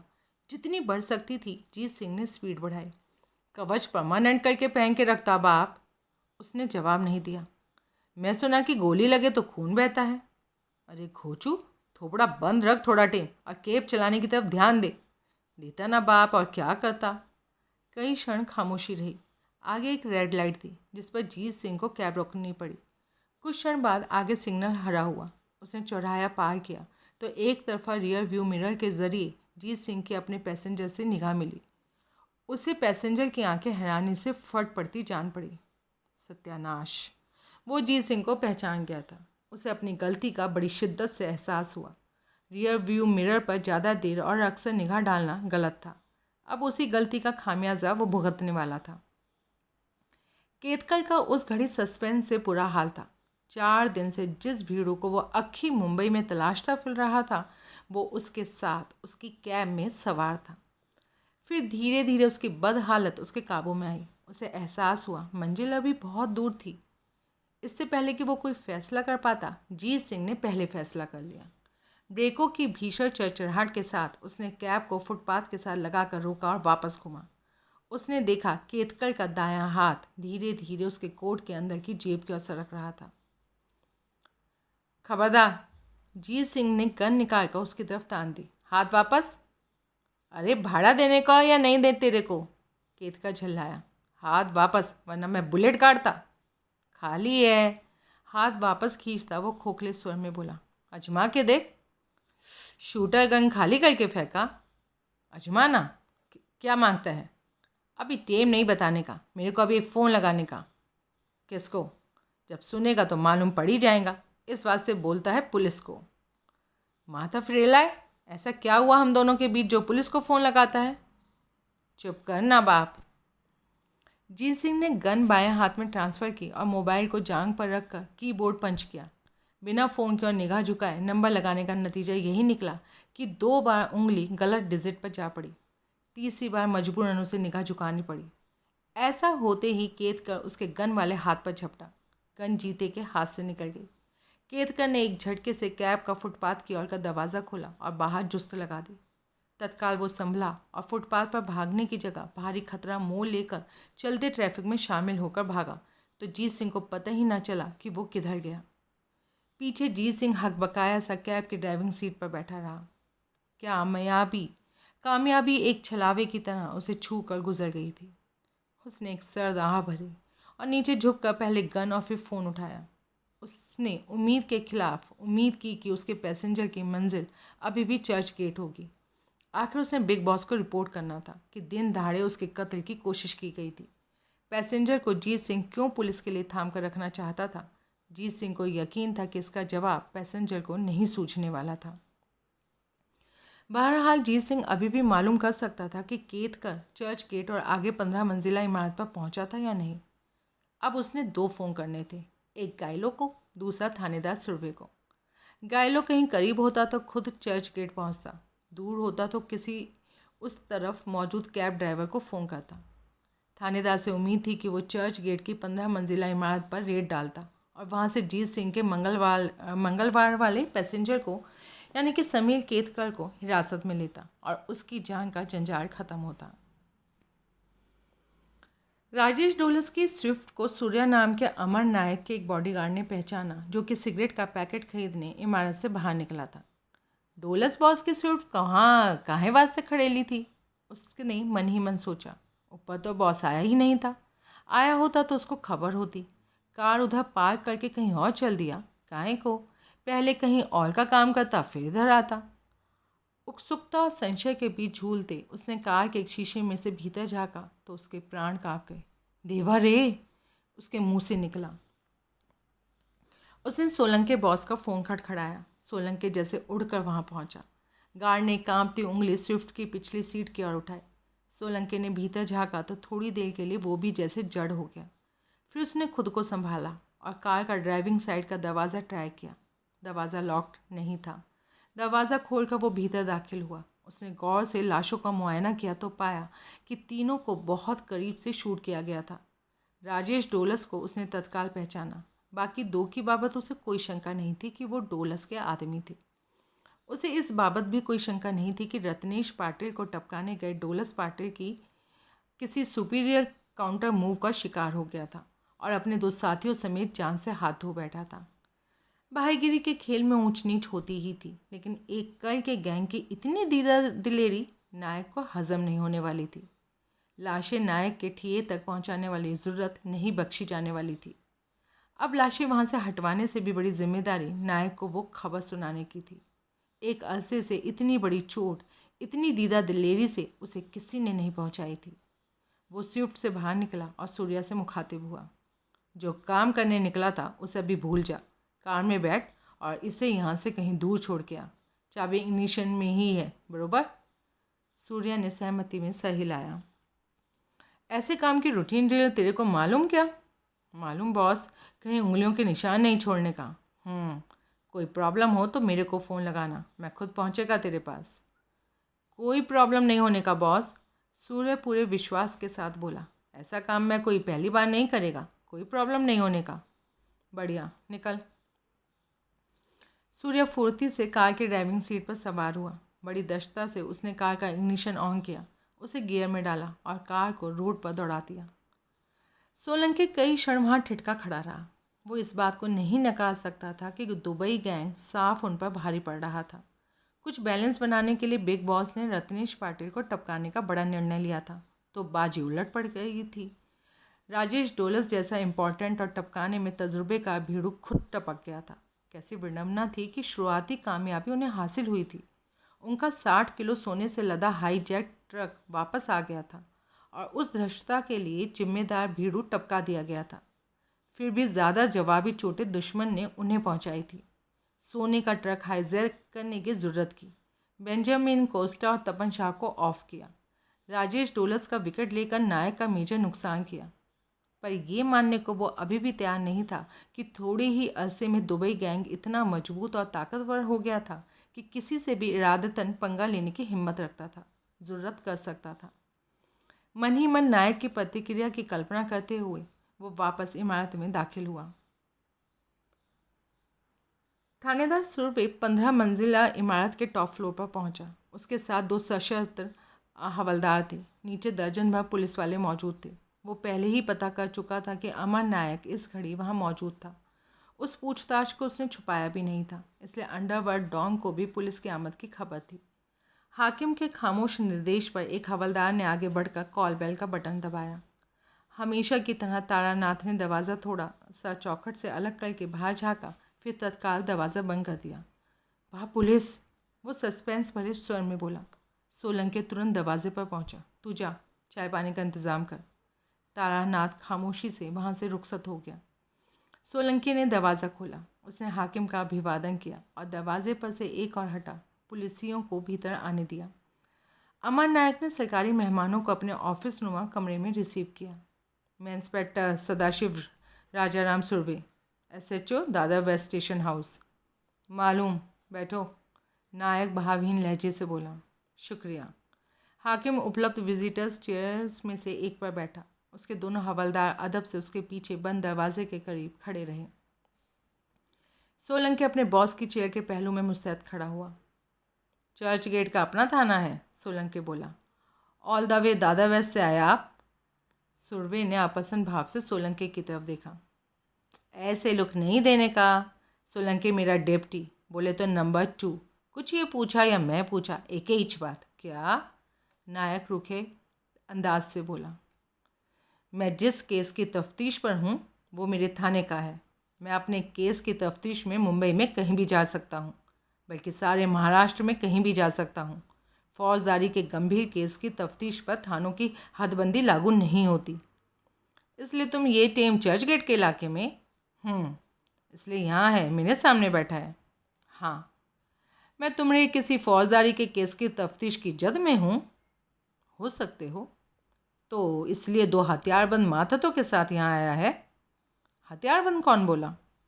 हर बात कहनी नहीं पड़ती, तुम बोलो जो मैं बोला।